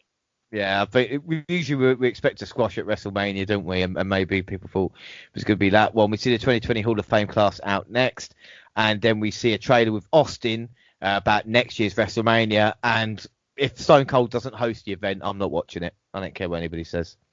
No, honestly, I think they need to, because they were definitely sort of dropping hints that he would. So if they tease us like this and then he doesn't end up hosting, I'm going to boycott it. And then on to the co-main event of WrestleMania. I annoyed a few people with that comment on Saturday. It's The Miz and John Morrison versus Damian Priest and Bad Bunny. And The Miz and John Morrison were accompanied to the ring by a group of figures dressed in bunny suits. They were so cheap that ears were falling off the masks left and right. What did you think of the entrance? And in my head, I thought, I wonder how many future WWE superstars are under these bunny outfits. Do you know what? I was thinking the same thing. I was wondering who all of those people were underneath those bunny suits, right? But I also, surprisingly enough, found it very fucking creepy with that many bunnies, and had a real like Donnie Darko like sort of throwback vibe, you know, like I literally was Bill and Ted as well. Him, just kind of like really wanted to hear like some Tears for Fears or something like that, just start dropping some music instead of that ridiculous hey hey hop hop. It was just, what can I say? When it was happening, you think, oh, for fuck's sake, Bad Bunny. Watch. Bad Bunny arrived on top of a big rig after Damian Priest made his entrance. Why didn't you have any space for Damian Priest? That's not like he came out himself. Well, I think that he wanted his own separate WrestleMania moment of arriving, you know. But you got to admit, Bad Bunny arrived in style. Yeah, no, it was a great entrance, and the A-listers didn't want to fight Priest and demanded a single star for his team, and the Grammy Award winner came in and decked The Miz, catching him off guard a bit. The A-lister focused and took control. He put Bunny in the corner, raked his eyes against the top rope. Bunny countered a hip toss and hit an arm drag, sent Miz out the ring. He almost pinned The Miz with a roll-up before he regrouped with Morrison in the corner. He threw Bad Bunny against the ring ropes hard, but was met with a shoulder thrust from the apron. Morrison tagged in and hit a back elbow as Bunny tried to hit a corner splash. Bunny kept finding ways to surprise them, but he also took a lot of punishment. He hit The Miz with a DDT out of nowhere to give himself a chance to tag Priest. The Archer referee ran through The Miz and Morrison like a bulldozer. He and Bunny hit simultaneous Falcon arrows for a 2 count.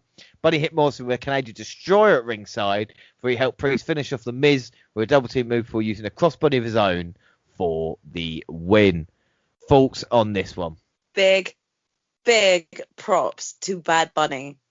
Now, this wasn't like just your normal celebrity match. This was Bad Bunny representing and showing his passion and actually proving his point of what he's been saying all along as to how much he enjoys the content, how much he studies the show because he loves the wrestling, he loves the entertainment, he loves the whole business of it. You could tell he was really in his element. Bad Bunny started. How many celebrity matches do you know where the celebrity starts, you know? And he just thoroughly impressed me. It looked like there was a potential slip up that happened halfway through, but it also looked like he handled it very well. And just overall, he had me sort of chanting at him to get that hot tag to Damian Priest. And when he did get that hot tag, Damian Priest looked great. So, I mean, from a celebrity match point of view, I was really impressed and I thoroughly enjoyed it. First and foremost, Damian Priest will get forgotten about, I think. Saw him in NXT, really great talent, great to have his WrestleMania moment. But, I mean, Bad Bunny, fucking hell, man.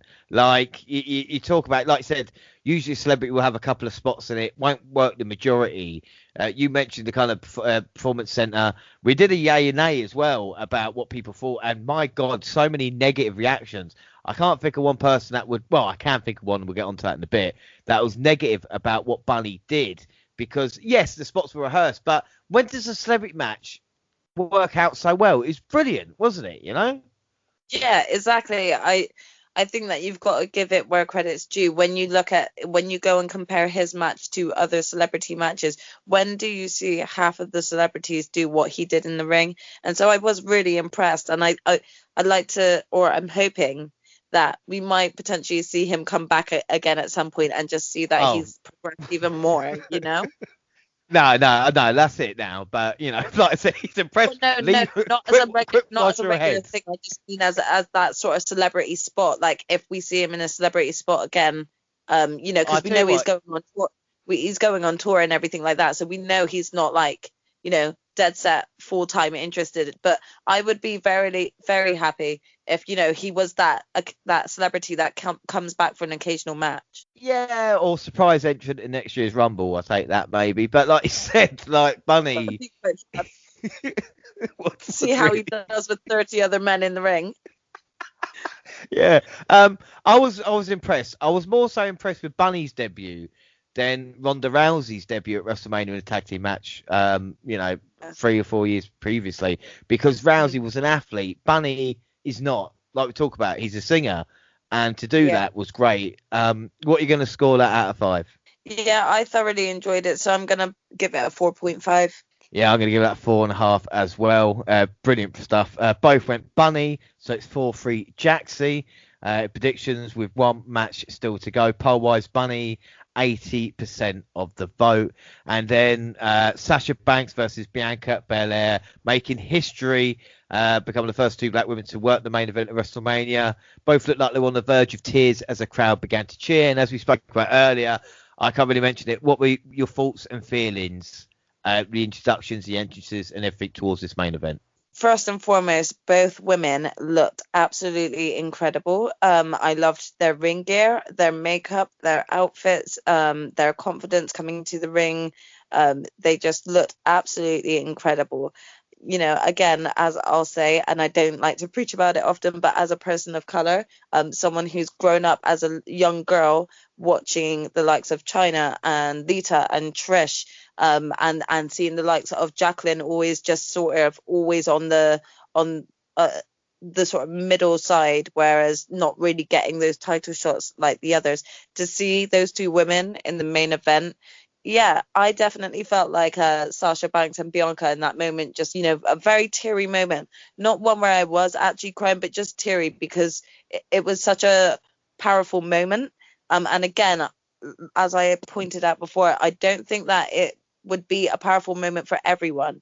But I think that moment needed to be had for a lot of young boys and young girls out there. And yeah, it really just kind of, you could feel the intensity in the air, and it was just absolutely brilliant, this match. Yeah, I mean, epic promo to the build up. You talk about a traditional WrestleMania main event with the Royal Rumble winner facing the champion in the main event. They deserved this position. Loved Banks' entrance as well. They collected themselves and then they locked up. And they got to a shoving match before they started running the ropes, trading counters. The Boss hit the first strikes of the match to amp things up a bit. She sent the EST of WWE out the ring and hung her up on the top rope. Blair caught Banks to counter crossbody and then pressed her above her head and then walked up the stairs and threw her in the ring. Now, if Goldberg or Scott Steiner was doing this, you go, oh, wow, that's really impressive. This was fucking awesome. Absolutely amazing. And I'm sat there just really trying to keep myself composed because, again, this was pushing 4:30, 5 o'clock in the morning. And I'm trying so hard not to wake, any of the people that live around me. But I was thoroughly impressed. Again, Bianca just knocked it out of the park, showing her strength. I mean, what other person, apart from possibly China, could you say would be like, what other woman could you actually say would be able to just carry a woman like that and up the stairs and dash her in the ring? Yeah, there's maybe Nicole Bass or something like that, but you're going back, like I said, 20 years now. I mean, that was just, It was such a cool spot, And then we see Banks trying to use Belair's braid against her, but it backfired when the EST yanked her into the ring post. She powered the Boss up into a vertical suplex and bounced off the top rope a couple of times. She struggled to keep her up before bringing her down an impressive show of power. Again, brilliant. How difficult is it to kind of keep that balance and control? Little things like that, and it's just like Blair showing her power and just showing how good she is, Exactly. She's got such a good awareness of her own body and her own strength. And she really just showed that off to us, and showed us what she could do in that ring. And she really didn't hold back. And it was just such an exciting moment to kind of watch all of this build up, especially because Banks was constantly beating her back down consistently, and she just kept getting back up. It was a real impressive show of power. Without a doubt, and then the challenger started building up a head of steam and hit a standing shooting star press. Shipped Banks with a glam slam and climbed to the top rope. Banks countered a 450 by putting her knees up low. The EST hit 2 powerbombs while Banks countered a third. Belair kicked out of her. She began to focus on her arm. She shoved Belair into the steel steps to soften her up for the Banks statement. She used her braid to lock in a hold, but it wasn't enough to stop the EST from reaching the ropes. And the visual of Banks, and you're thinking Belair's not going to tap out, but Banks is using the kind of hair against her. Again, such a great visual. She kind of struggles to get to that bottom rope, you know. Yeah, for sure. Especially because, you know, when you are a huge fan of the likes of Sasha Banks and you watch the way she uses the creativity behind how she gets some of her opponents into the Bank statement, the use of their hair was a real sort of scary moment to think, right, she's got her now, she's got her trapped, you know. Yeah, without a doubt, Blair avoided the meteor in a corner, hit 450 splash. When Banks kicked out, Blair couldn't believe it. And then there was a hell of a moment where it was like the tug of war with the hair as well. Yeah. And Blair nailing the boss with a braid. I mean, like a gunshot, you know, like. Yeah. Like, you can't make that type of sound up, and it just, I think everyone could hear it. I think it was almost like everything went silent at the most opportune moment, and it was just that sound. Honestly, I wouldn't be surprised if Sasha doesn't have, like, you know, a mark there still now. Well, I doubt we saw the kind of the mark on her as she took it. And this is what the great bit was, because it's like a double tap, because the first shot with the braid, you're thinking, oh, Banks is down, and then picking her up for the KOD for the pin and the win. Fantastic. Unlike Michael Cole, I'll call it properly. The winner of the match, the winner of WrestleMania's main event, and your new SmackDown Women's Champion is Bianca Belair. Tears of joy streamed down her face. She held up the title in celebration. What were your thoughts? Overall, I was just very happy. I think I would have been happy with either outcome because I do love both women a lot. I was really peed off with Michael Cole shouting that Sasha had, like, kicked out or something like that. I don't know how he saw that. I was like, Michael, where are you looking? But it was such a feel-good moment, and, you know, I am a little bit of a nerd like that when it comes to that sort of thing. But it's just, you know, seeing her instantly, you know, looking in the crowd for her parents, just seeing that level of excitement, you know, the level jump in the barricade. Yeah. Oh my gosh, yes. Yeah, like, just being able to see your family react to, like, what you've just accomplished. It was so lovely and amazing to kind of witness her win that belt, and I'm so proud of her and how far she's come. Right, and sorry, I don't mean to interrupt anything, but it's like this match as well, the way it was set up. The fact is, sometimes if you're going to lose, you know, in a matchup, then you kind of want to be shown off a little bit. This was all about Belair. Like, they talk about the spots in the match that we talk, you know, the 3 or 4 is her shining, and obviously Banks is as much part of that as anything else. And I think this is what led to one of the most, for me, it's one of the best kind of main events and Mania moments that we've had, because I always remember WrestleMania 17 being my favorite Mania, because the next day I rewatched it. Well, the next day after this, I rewatched that in the main event, and I was still thinking to myself, it is incredible, you know, and I can't imagine could it have been any better? You know, like, yeah, exactly. Could it have? I don't think it could have, to be honest. But both women, like, just really did not fail to let down that sort of main event aspect. You know, it really was main event worthy, and it was such a great one. Yeah, without a shadow of a doubt. I mean, Banks is now the reverse Undertaker, 0-6 at the WrestleMania event, but it doesn't matter. I mean, you know, it doesn't matter, especially that performance. And they did the top 50 women just recently, and Banks has just made the top 3 with that performance and match itself. Silly question. Out of 5, what are you going to score it? 5. Didn't need to think about it. I'm not even thinking about it. That's a 5. And yeah, I don't doubt that. I can say that was my favorite match of the night. And then it comes the Drew and Bobby match straight after. Yeah. But yeah, it had to be that one for me. What are you giving it? I give that a 3.5. No, I'm giving it a 5. Of course, the main event, it's a 5 out of 5. I loved it. It was everything. Like I talk about, and I've mentioned this 3 or 4 times now. Banks and Bailey at Takeover. I didn't think I was going to see a better match, build, story, outcome, everything ever again. And I really do think I watched that at WrestleMania 37 night 1. I do think I've seen the greatest match on the WNR podcast kind of history. Unbelievable stuff. And the great thing, you can talk it up and people go watch you go, fucking hell, yeah, he's right. Yeah, they were right about that. Yeah. Prediction wise, to end off, well, Jaxie went Sasha Banks.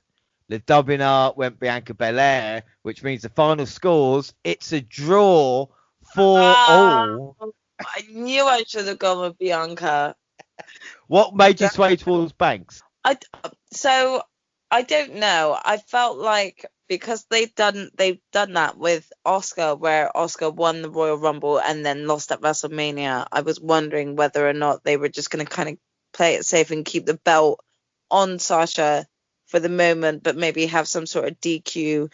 I was wondering whether or not Bailey might try and get herself involved, because I knew she didn't have a WrestleMania moment or anything like that. So I didn't know whether or not like there would be some form of like DQ that might stop Bianca from getting the actual belt but winning, you know. So yeah, I don't know, but I'm overall I'm very, very happy that she won. Yeah, without a doubt. Poll wise, Belair 67%. Who was your MVP of the night? Who impressed you the most out of everything? I think mine, for me, it's got to be Bad Bunny. Yeah, I was about to say, I think it's got to be Bad Bunny. He really was the MVP of the night. He really surprised me thoroughly, and I really enjoyed his match. His match probably is third for me in terms of my favorite match of that night. Well, like I said, the match of the night is obviously the main event. But when we look back at it, and like I said, Cesaro and Rollins got 4.5 from you as well. So that's talk about. True. That's very true. So that's what I'm talking about. There's 4 matches on night 1. Yeah, I mean, you hated the women's gauntlet and Braun versus Shane, but like I said, everything else kind of ticks that box there. Really so rating out of 10 for the first night. I'm gonna give it an 8. Okay, fair enough. I'm gonna give it a 9. I'll give it a 9. Oh, you just had to go one better than me, didn't you? Look, not many WWE events, let alone a WrestleMania, can rival a Takeover. And yeah, we talked about Takeover Night 1 being great, but maybe Takeover Night 2 had a little something missing. And I will say, and before I get hung, drawn, and quartered on Twitter, that Night 1 of WrestleMania for me was better than NXT Takeover Stand and Deliver, definitely Night 2. So I'm going to give it a 9. Yes, I was upset about Drew, but the only bad match was the women's tag. Even Braun versus Shane had its enjoyable moments, That is very true. I'm being very harsh when it comes to that match. Look, there's overall production issues that we had at WrestleMania. Reminded me of watching an AEW pay-per-view. So anybody's got a complaint about that. We asked, what did everybody think of WrestleMania Night 1? Okay, 7%. Good, 21%. Awesome, 29%. 42%. That's a WWE pay-per-view. That's not an AEW show either. And what a WrestleMania it was this year, I mean, fantastic. What a way to end. We had that, and, we've got to talk about Night 2. All right. I suppose if we have to, we got but I mean, if we could, then that would be brilliant. But unfortunately not. So on to the next night. And we had the kickoff. Caleb Braxton back with Booker King, JBL Rosenberg running through the card. We get Fiend versus Ultimate promo. They discuss that. US Total Talk. Booker and King mock Riddle for having no boots. Which, again, I've never really liked that, but there was, I think Rosenberg was trying to say, oh, it's because he's a kind of MMA fighter. I mean, a bit here and there with that, really. We get last night highlights. We get an Oscar versus Ripley promo, then more talk. Cruz v Big E promo. DeVille talks about their match. Says he's going to beat him like a drum. And now we kind of know what the match is going to be like, do we? Probably not. They seem to be enjoying themselves, though, the kickoff panel. We get Sammy and Owens promo, then some talk. Booker on something tonight, I tell you, I'm not sure. And then the main event promo, the main show, night 2 of WrestleMania, kicked off with a culmination of the 6-month-long feud between The Fiend and Randy Orton. Alexa Bliss made her way to the ring as Orton watched from the ring. She came in a giant jack-in-a-box and twist handle, or, as my commentators will say, a box-like object. Which, I don't A box for me, like it's the same thing for me. From their healed so then we see the Fiend. After all this time, I'm going, or maybe pieces will come of the Fiend character together to make him one. No, just as he's walking to the ring, he just gets healed all of a sudden and then popped up. He launched himself from the top of the bar out with a clothesline. He had a urinal full of fight spilled to the floor. Orton delivered a side suplex on the announce table, but the Fiend no-sold it and tried for the mandible claw. Orton survived the onslaught and delivered consecutive draping DDTs, only for the Fiend to get back up again. He then wiped out Orton with a clothesline and added a crossbody. Orton fended his opponent off again and delivered another DDT, clinging to the particular move like Brock Lesnar to a German suplex. Orton tried for the RKO, but the Fiend applied the mandible claw. Suddenly, fire exploded buckles and Alexa Bliss appeared on top of the jack-in-a-box, black ooze pouring down her face. Orton capitalized on distraction, delivered the RKO, and scored the win. Bliss, covered in black, stared at the Fiend until the stadium darkened. When the lights came back up, both Bliss and the Fiend were gone. What the fuck was this?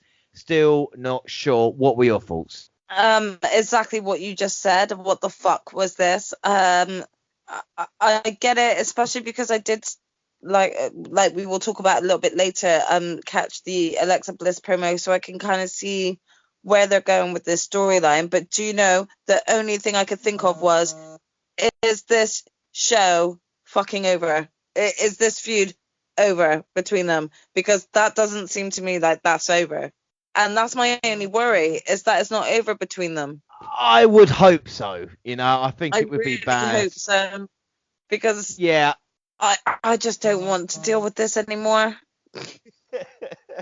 Well, it's the thing of, like, I was really looking forward to this because obviously Fiend coming back. It's an obvious thing. The Undertaker has gone away for years. Been attacked, comes back, different edge, different style of character, and always wins that big match when he comes back. And it was, again, I think WWE changing something for having, let's have Orton win. Oh, they won't see that coming.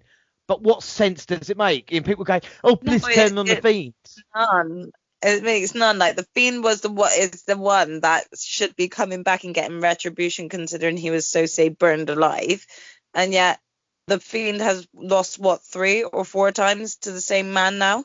It's like, how much more can we bury this character? We're supposed to be terrified of him. Why is anyone going to be scared of the Fiend when Randy Orton has beat him so many times? Seth Rollins has beat him so many times. It's almost turning into a bit of a joke. Like, everyone should just laugh at the Fiend every time he turns up and not actually take him seriously, because guess what? Well, Seth Rollins and Randy Orton could beat him. Well, then maybe I can.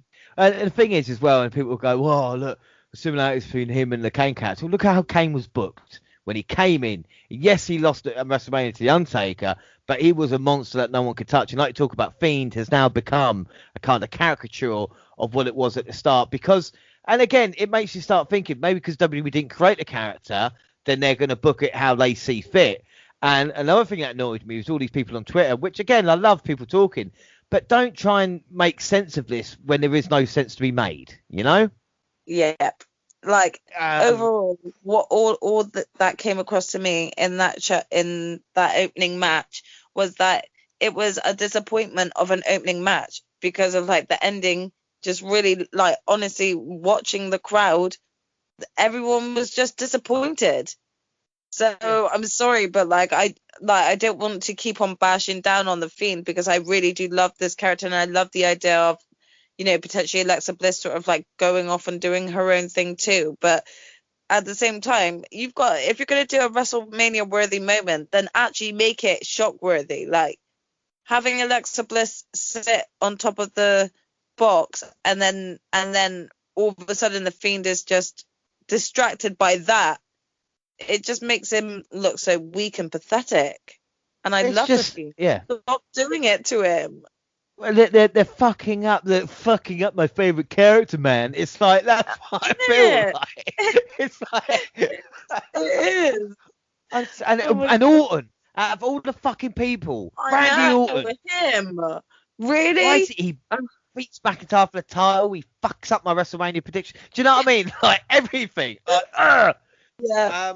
So yeah, interesting way to start. So what are you gonna score? Spoiling already in the first half an hour of the show.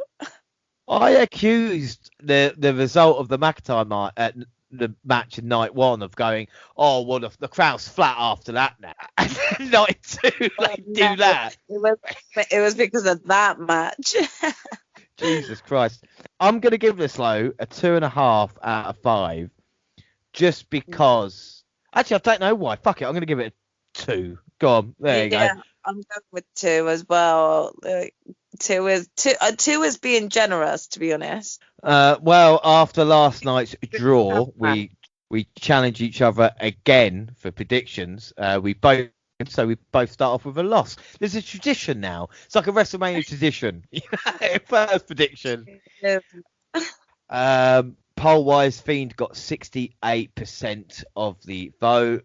We saw Bayley as well, backstage segments with Titus and the NWO at night 1 and in night 2. We'll get onto that shit show in a bit. But up next, the women's tag team title match, Nia Jax and Shayna Baszler versus Tamina and Natalya. And of course, we saw Natty and Tamina just win the tag team turmoil match, as it seemed. We get an early exchange between Natalya and Baszler, gave way to a showdown between Tamina and Jax. Up again, we were trading of headbutts. Tamina got the best of her opponent, then joined Natalya for a big backdrop on the Irresistible Force. They had a front suplex to Baszler that drove the MMA fighter into her own tag team partner. Baszler and Natalya grappled in the ring, the former season controller match from a wicked knee to the face that surely loosened a few teeth and working the left leg of her opponents. Jax flattened Tamina at ringside. Hearts to defend for herself. She continued to find herself on the defensive as Jax picked up where Baszler left off. We mentioned last time round about Baszler maybe being a difficult or dangerous opponent, and Natty had battle scars as well, I think, from that knee that she left there, which again is just snug is fine, but just be careful that you aren't taking out all the women's division's fucking teeth. You know what I mean? Like, there's got to be a kind of. I do worry that she's going to just kick someone else's teeth out exactly the way that she did Asuka's. Well, if she does Charlotte, she'll be fired, But yeah. Also, we should say that Tamina had the first moment last night, night 1, of the first snooker to win at WrestleMania. But her father did kill it back in the day. There's no doubt about it. We see Tamina fight up, taking the fight to Baszler. She escaped the grasp of her opponent, countered her Kirifu to clutch. Delivered a Samoan drop. Tamina Jax fought for the ropes, where Natalya saved her partner from a super Samoan drop, only for the challenger's full prey to a crossbody from Jax. An uber confident Jax talked trash to Tamina until the second generation star rocked her with a back fist. She delivered a body slam, and she scaled the ropes with a superfly splash, but Jax rolled out of the way. Natalya entered the match and applied the sharpshooter to Jax, only to forget that Baszler was a legal competitor. Baszler entered, applied the clutch, and scored the referee stoppage for the successful title defense. What are your thoughts on this? I mean, overall, I didn't actually think it was a bad match. I thought it was a great match for Tamina to show off what she can do. And I think that there were some really good spots as well.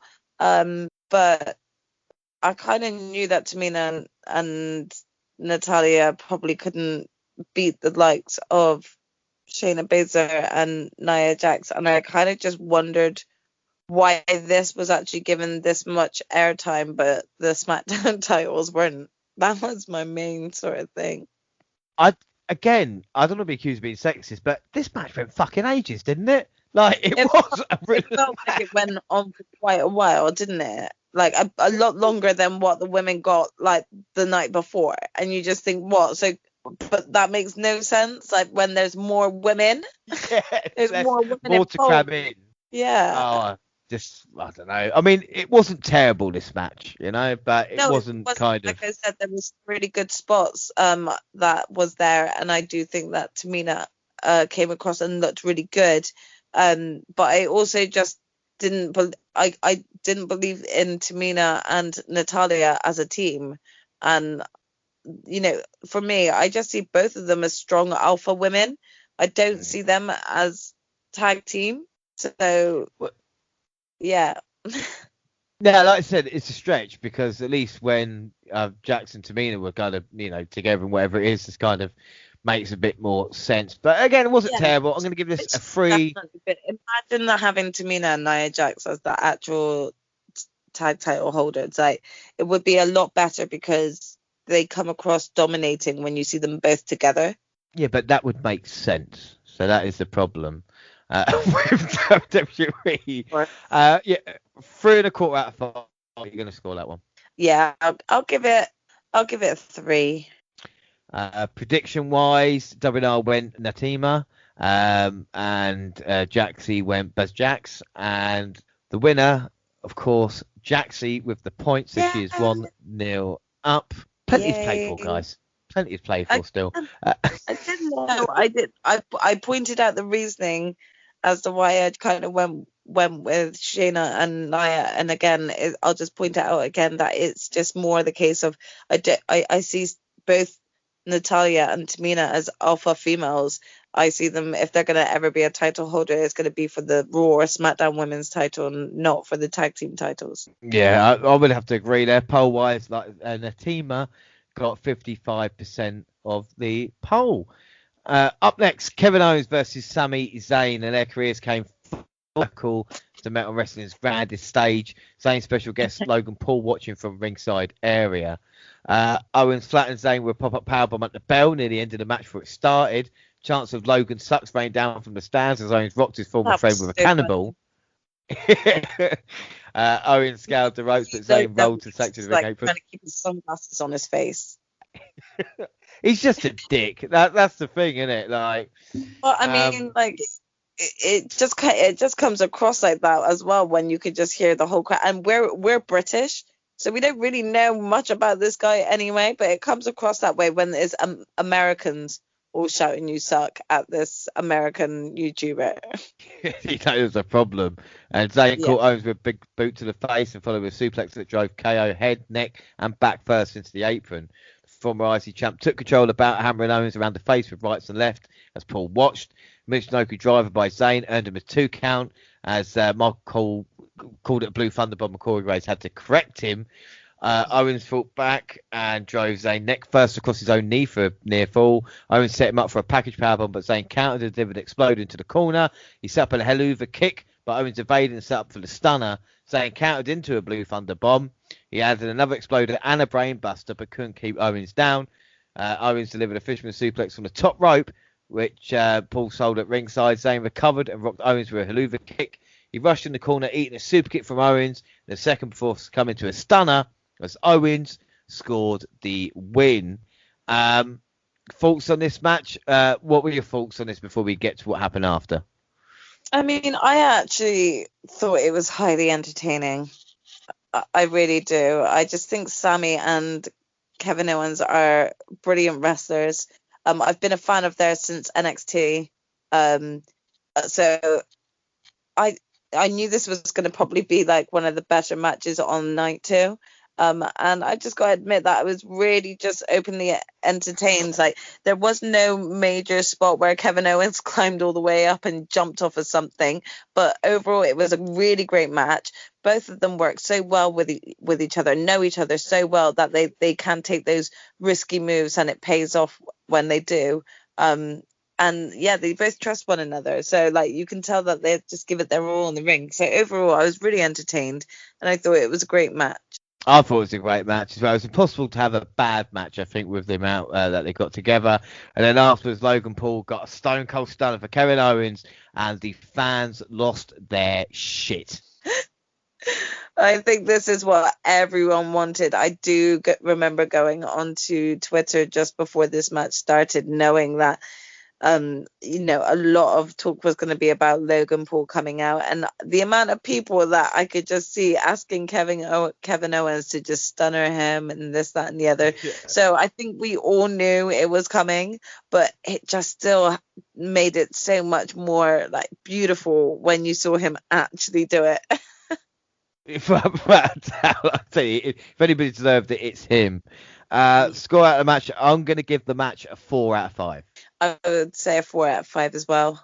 In predictions, we both went Owen, so it's 2-1. Jaxie still, poll-wise, KO got 84% of the vote. And then we move on to the United States Championship match, Riddle, versus Sheamus. Sheamus attacked United States champ Riddle from the opening bell, initially focusing on the left arm. Riddle mounted defense, but Sheamus cornered him and rocked him with elbows before slamming him to the mat. The challenger delivered the 10 beats of the Finn Balor, clubbing his chest and delivering the air out the champion. With Sheamus perched on the top rope, Riddle ran up and delivered a super belly-to-belly overhead suplex. Riddle rocked Sheamus consecutive corner suplex, an exploder, and a Broton. But the Celtic Warrior kicked out. Sheamus fought out of a bro Derek, rocked Riddle with a bro kick.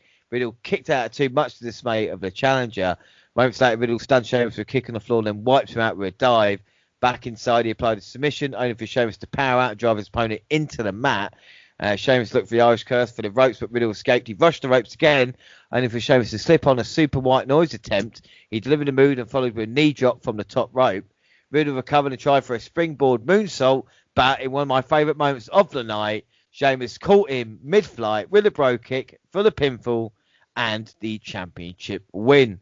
What were your thoughts? That was the best bro kick I've seen him do in my entire life.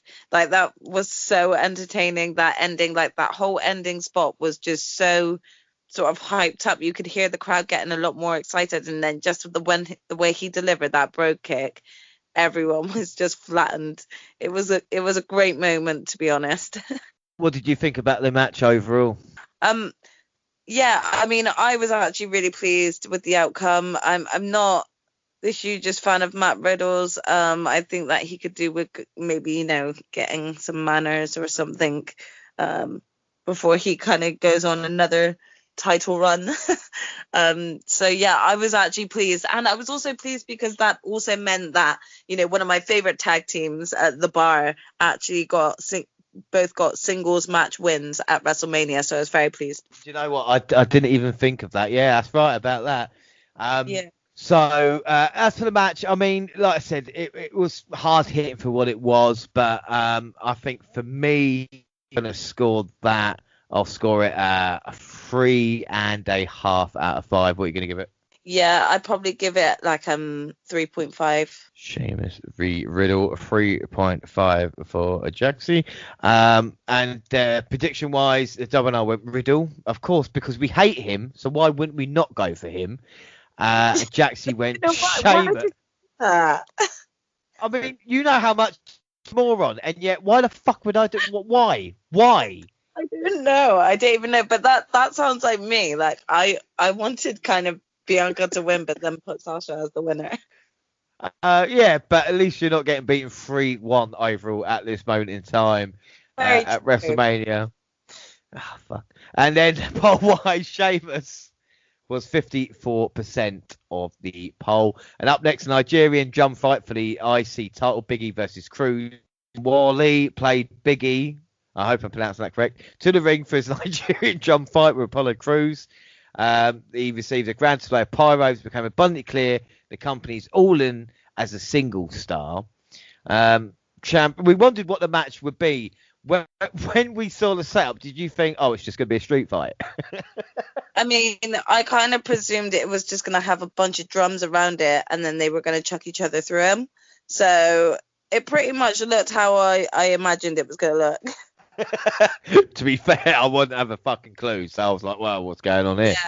Yeah. They engaged in a kendo stick duel straight away, Biggie getting the best of it as he teed off on his opponent. The champion continued his onslaught, exploding through the ropes with a spear that drove Cruz off the apron and to the arena floor. Cruz wrestled controlled the match in his favour and teased slamming on a set of stairs on Big E, who lay motionless on another. Of course, that's a callback to how this kind of got started. The champion rolled out of the way, then met Cruz on the apron through Uranagi that drove the challenger into the steps.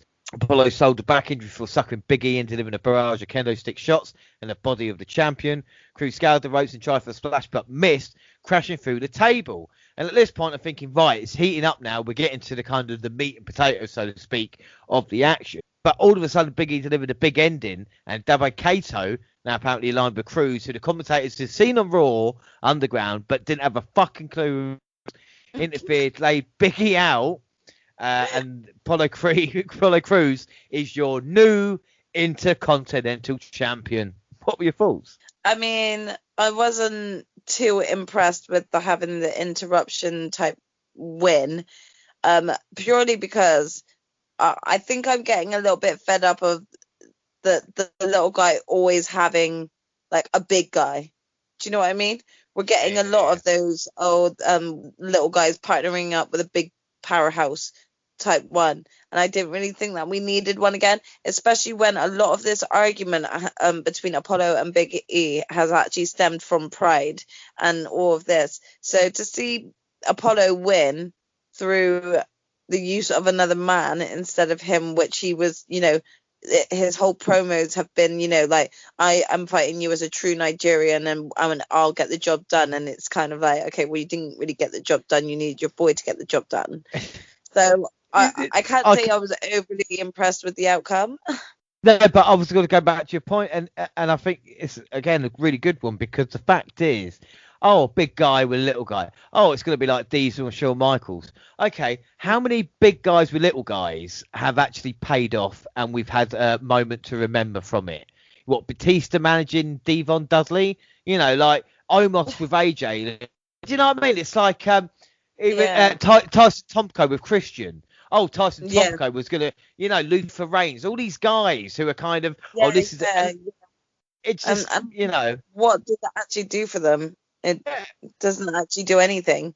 So, I mean, I wasn't impressed. And because, again, as you said, Dabba Kato didn't really do anything much when it came to Raw Underground in the first place either. It just didn't have a big impact on me when he, like, was like, oh, my God, who was this? Like, I was more like, who the fuck is this? And why is he getting involved? You know? And the thing is, with him not beating Big E clean, you know what I'm saying, with maybe a little bit of experience, but Cruz getting a definitive victory and saying, no, I've earned this championship. I told you what I was about. It just lacks that kind of credibility a little bit. And I know people are going to go, well, what about Roman Reigns with Jey Uso? And no, because Roman Reigns won the title by himself. Like, he didn't actually... He, like, since he's had the title, yes, he's had Jey Uso's help retaining it, but right at the very beginning, when he first came back, he never had any help in the ring winning it against it, because it was a triple threat, wasn't it? The Fiend but and they didn't get Strowman. when he actually won the actual title. Do you know what I mean? So again, it goes down to that sort of level of, well, Apollo was Sprout and all this. I'm going back to my roots. I'm going to fight you as a true Nigerian. That we've got a lot of pride. Well, your pride allowed you to let another man like help you win the title. So how much pride you got as a Nigerian? You know. That's what I'm saying. It's okay for Miz, but when they're trying to do it this way, don't all hills, you know, aren't the same, so to speak. What are you going to give out 5? I gave it 3.25. Yeah, I'm going to give it a 3. Just, it was a good match. But again, I just feel like the ending was a bit of a letdown. Yeah, I would have to agree with you there. So prediction-wise, we both went Cruz. So it is 4-2 to you, but still 2 matches. So I can still draw this. Poll-wise, Cruz with 51% of the poll. So very, very tight. And then we move on to our co-main event of the evening. And, of course, it is Asuka defending the Women's Championship versus Rhea Ripley. We see Ash Costello of New Year's Day playing Rhea Ripley to the square circle for a match against Asuka. I obviously, you know, with Big E's entrance as well, it's great to see not only the fans, but like a proper WrestleMania type entrance as well, you know? Yeah. You know, it always just kind of feels that much more special when you've actually got sort of the artist of your entrance coming out to do your theme. I gotta admit, I wasn't the hugest fan of it live. I'm a huge fan of Rhea Ripley's entrance. I wasn't the best fan of it live. Well, I didn't mind it, but then again, like you talk about us British fans are staying up until fucking 3 or 4 o'clock in the morning, so it probably sounds good anyway, you know. It's delirious of sleep. But I quite like the fact that, you know, WrestleMania, you got these types of entrances, and onto the matchup, we get a fast-paced start straight away. Asuka frustrating the challenger, sending her to the arena floor to regroup. Back inside, Ripley shook off a kick to the shoulder and delivered a kick to the chest of the champion, dropping her and applying a body scissors. She beat down Asuka and trash talked, even adding a smack or two to the head. The Nightmare tried for the ripcord kick, but Asuka caught a leg and applied a submission. Ripley fought out and delivered a German suplex for a close 2 count. Ripley set up for a side suplex for the ropes, but Asuka fought out and delivered a perfectly placed missile dropkick that allowed her to buy some time and recover. Asuka rocked Ripley with a kick, then added the hip attack for a 2 count, scaled the ropes, but Ripley, with a burst of energy, caught her with a running dropkick that knocked the champ to the floor. Ripley hoisted Asuka on her shoulders and brought her down face first to the ring apron. And then Asuka delivered a DDT to Ripley off the apron and onto the floor.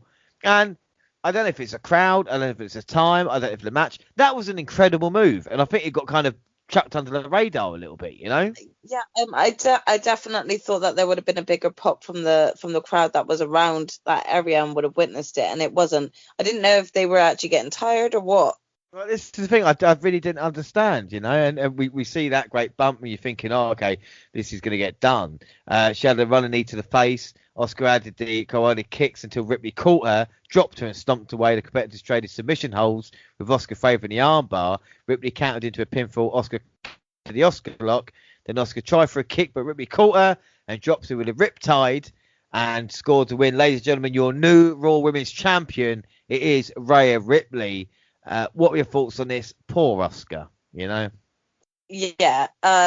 I mean, firstly, like, I was just quite upset because, again, Asuka has sort of joined Sasha on this sort of streak of consistently losing at WrestleMania, which is not something that, you know, her number one fan, being me, wants to see. But at the same time, I kind of knew that this change was going to happen because of the way that things have been playing out in previous weeks. Now, overall, I thought the match was actually really good. And I am still a huge fan of Rhea, even though Asuka's my number one wrestler. But is it just me that felt that, for some reason, that riptide that she delivered for her final, the final pin count, it felt, it didn't feel as impactful as other riptides have before. I think it's a case of that, and it's a case of it's Asuka. And the thing is, because the history and what Asuka's all about, to just one finisher move and beat her do you know what I mean? I don't think should happen. I think it should be, you know, 2 in a row, whether it is 3 in a row, to get the job done, to beat someone like that, you know? Definitely agree. And I think, as you said, like, she had been undefeated up until, like, you know, like at that point. It would have been more significant if Rhea had, like, already had some form of impact within the main roster division. But the fact that she'd only come up, like, the week before anyway, didn't really give it that much of a build up. So, like, when she did finally win the title, I don't think that there was the reaction that WWE probably wanted from the crowd, because of a lot of people think that Asuka probably is better than Rhea Ripley because she has been undefeated for this long. Yeah, I think the reaction, like, if you compare the McIntyre-Lashley match when Lashley won, people were kind of like, oh, shit, like, oh, fucking hell, but not kind of surprised, but I think they were kind of, what I'm worrying about now is whether or not Asuka is just going to be forgotten about. And this is the problem. And then, you know, with Ripley as well, I always thought McIntyre-Lashley like a Lesnar, but I do think maybe this women's title match would need like a Charlotte, because the crowd wouldn't want her to win. So the reaction for Ripley winning would have been louder, because obviously you don't want to see Asuka losing, because everybody loves Asuka. Well, anybody that doesn't just needs to watch her work, you know, and then, you know, like, and I feel like it could have been a bigger moment, but with 3 weeks build, like, what can you do? And I just think they were put in a kind of unfair position, you know? Agreed. But Rhea Ripley is only 24, eh? Yeah, that's quite an accomplishment for a 24-year-old. I Especially mean, that she's come from, NXT UK as well, then went to the US NXT, now is on the main roster and hasn't been even on the main roster for 2 weeks before she won her first title. yeah, that is an excellent point. The only woman to be NXT UK, NXT champion, and of course now Raw Women's champion as well. I'm still going to give that 3 3/4 out of 5 because I like both women in this one. I like the match, but I just think there was something missing. I don't know what it was. I agree. I actually am going to give it a 3. There's no bias whatsoever there, but I actually just think that there were, not only were there other matches that I thought were better than that match on that night too, but I mean, when it came to women's matches, I feel like both Rhea and Asuka can deliver much better matches, and I don't know why, but it didn't work for me as much. No, I would agree with you there. Prediction wise, like I said, we both went Rhea. So it's 5-3, which means you win. I cannot catch you right now. Yay! But this is my first significant win because we've been just like drawing all the time. I always let people win. That's the excuse you're going with, is it? yeah. I'm gonna stick with it. Like I said, poll wise, Ripley 55%, and then we move on to the main event. Now at this point in time, who were you favouring? Because all on Twitter, everywhere, no one had a clue. At this point, before the match even started, did you think this is going to win? Or were you still like, I haven't got a clue? I mean, at this point, I really was still like, I haven't got a clue. And I also was like, I don't know who I want to win. Because like we said previously and a bit earlier in this podcast, that all 3 of their SmackDown promos were just absolute bangers. You really wanted to believe in all of them, all 3 of them. So it was a very hard decision going into the match on who I really wanted to win. And I must admit, I think it was like really hard to actually determine who I actually pinpointed want to win. But I stuck with my gut decision on who I felt was going to win, purely because the stakes were too great. The stakes are too high. So how do you actually choose who to pass on to when there's 3 great men in the ring? And this is the thing. And 3 men who were never supposed to compete in the main event of WrestleMania again took to the square circle in Sunday's main event. Universal Champion Roman Reigns against Edge versus Daniel Bryan. And Reigns rocked Bryan from the opening bell for fighting to the floor with Edge. The Tribal Chief cleared the announce table, but before he and cousin Jey Uso could utilise it, Bryan launched himself through the ropes and wiped him out. A furious Edge attacked Uso, delivering an execution on the steel steps. And with medical personnel escorting Uso out of the arena, did you think that's Uso done? That's him written off? Or because at that point, I didn't even think about it. I was so into the match. I was just like, I mean, it was so much excitement, and the fact that both Edge and Jay had both Edge and Daniel Bryan had the same sort of idea, which is get Jay out of the picture really early on, and take that advantage away from Roman. It was really cleverly done, and it looked crazy. So I really hope that Jay was okay from that move. But I also got a little bit excited because I thought to myself, are they going to use this as the storyline, as an excuse, saying, Jay's been taken out, then all of a sudden someone's going to come in at the end and we think it's Jay, but it's going to be Jimmy, and this is Jimmy's return. This was all what I was thinking in my head, and I was like, how exciting is this? How exciting is this? We're going to finally get Jimmy Uso return. Yeah, I spoke too soon. No. But like I said, we should mention as well, you made an excellent point earlier about the bar picking up 2 single victories over WrestleMania. Edge and Randy Orton matching white outfits. And I don't know. I mean, what were the odds of that, though? What were the odds of that? I did actually feel like there was a whole white theme going on, because if you look at both Apollo Crews and Big E, they both were dressed in white as well. You know what? I didn't think about that. I might have to look at the other outfits. I just noticed. I mean, I just was like, oh look, right, okay, fucking Edge. Even Big E and Crews did that, and it was like, I think it was like Apollo Crews was like white and green, but then Big E was like white and orange, and it just worked really well. And I don't even know if they planned it like that, but it just looked so good.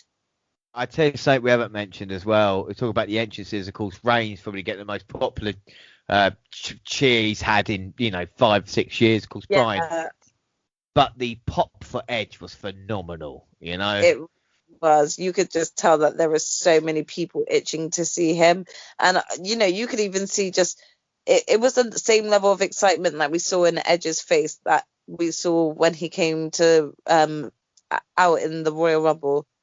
It was just that level of excitement that that feeling that he got again of just hearing the crowd hyped for him. It was beautiful, really, really beautiful, and we see Reigns watching as Bryan's and Edge battled inside the ring. Bryan tried for a head scissors off the top rope, but Edge countered into a sunset flip. He had an Edge-o-matic that inspired Reigns to get back involved in the match. Bryan pulled Reigns off the apron and delivered a top rope drop kick.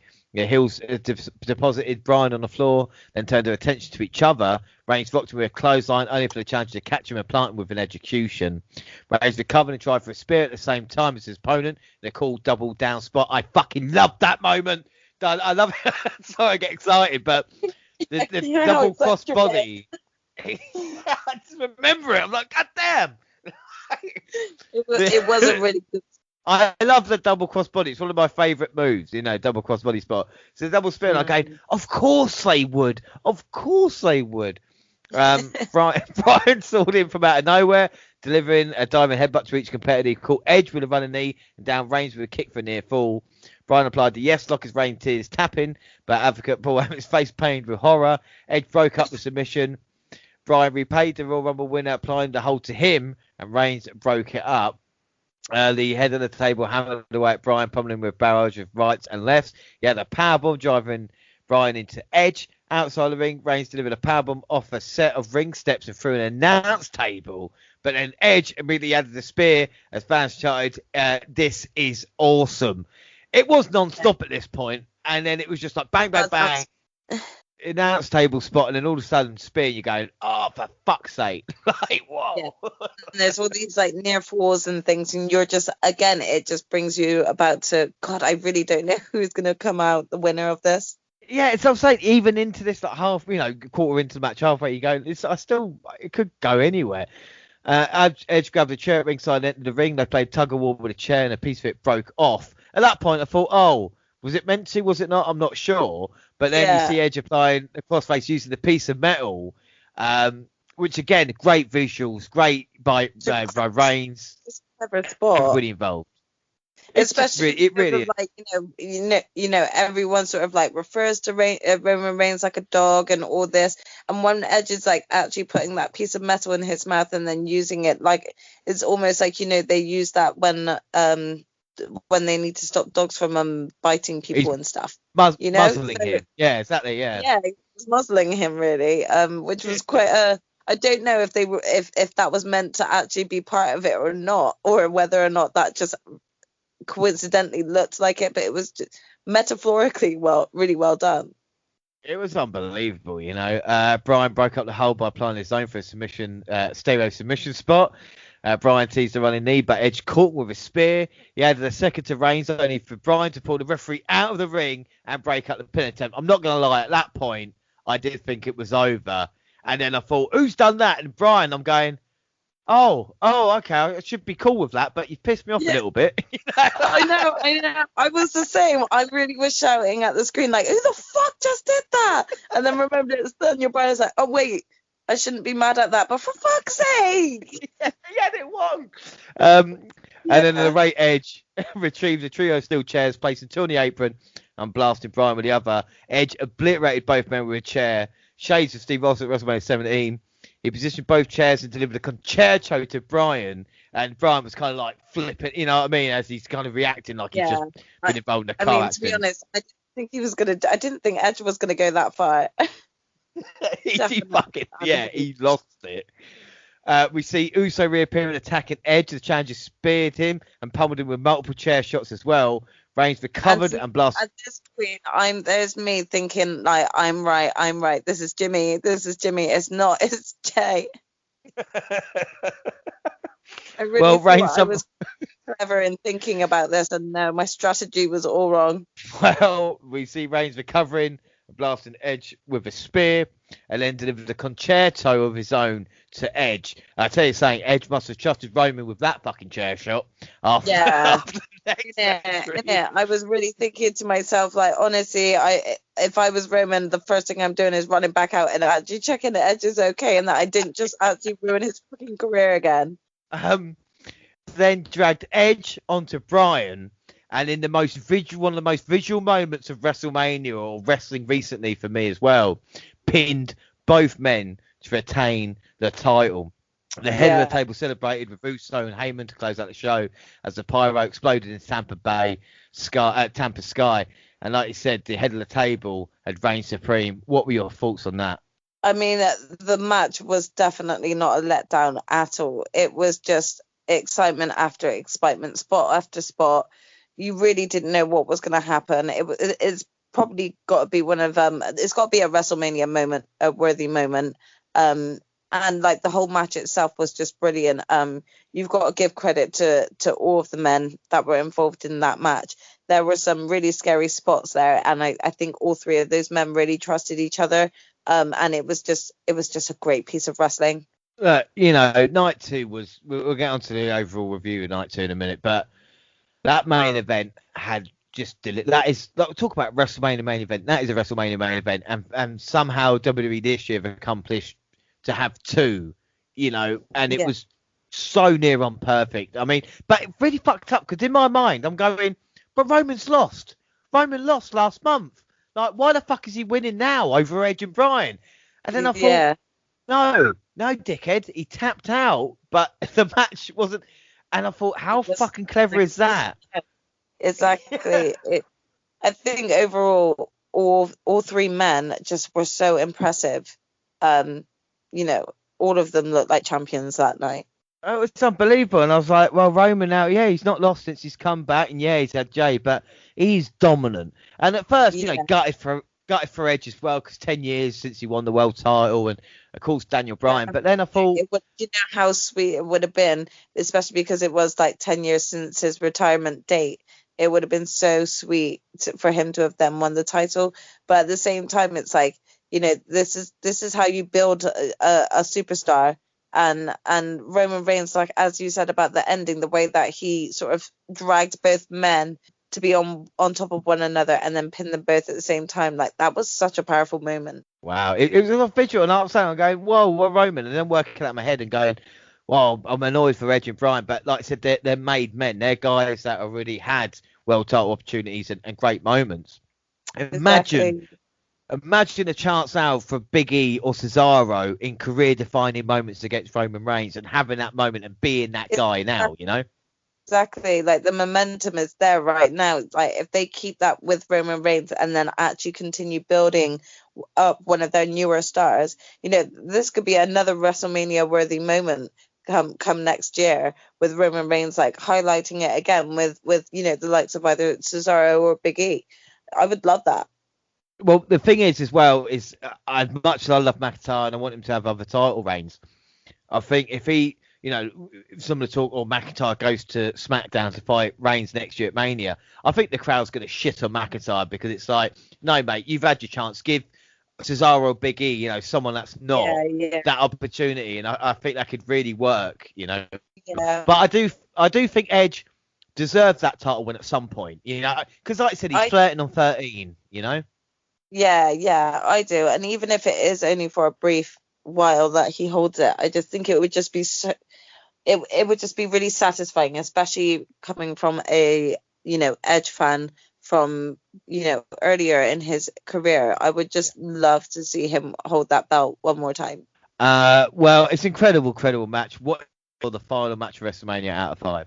5. I too will give that a 5 as well. Unbelievable stuff. Poll wise, Daniel Bryan 25%, Roman Reigns 32%, Edge 43%. Wow. So, you can just tell the results of how many people really did want to see Edge win. I know, and it's just like, but I do think this again. It's either or. It's like Lashley McIntyre. I can see why they've done it. The positives and the negative. Positives at one end, positives at the other. That visual with Edge for the title. and all that. But now that chance of actually making another main event star. It's the same with Lashley as well, cementing that run as WWE superstar, WWE champion, becoming a main eventer. And that's what one thing I found overall the main event, overall the weekend. We'll get onto that in a minute. It was, like I said, we'll talk about night 2 now, because we talked about that. So our match of the night is obviously the main event. There's no doubt about that. MVP of the night. This is a more difficult one because of obviously everything that we saw. So my MVP is actually going to be 3 people, and it's actually going to be Edge, Daniel Bryan, and Roman Reigns for delivering a classic encounter, because I can't split between the 3 of them. Yeah. I mean, I think personally, I'm just going to give my MVP moment to Edge. I think that this probably has been more of a challenging match than most of the matches he's had since his return, than that being against, the likes of Randy Orton. Because this has been something other than just like, a one-on-one fight. So I'm going to give my MVP moment to Edge, because I think, to think about 10 years ago on that day that we all had to say goodbye to him, and remembering that episode and thinking that Edge was actually taking the mick and just joking with us, and actually realizing the seriousness in his face and thinking he's never going to wrestle again. I just think that he deserves that MVP moment. Right, and also it's awesome that you just said honesty when it came to Edge as well.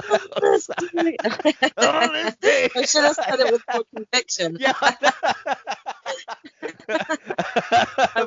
Next time. Score out of 10 for the second night.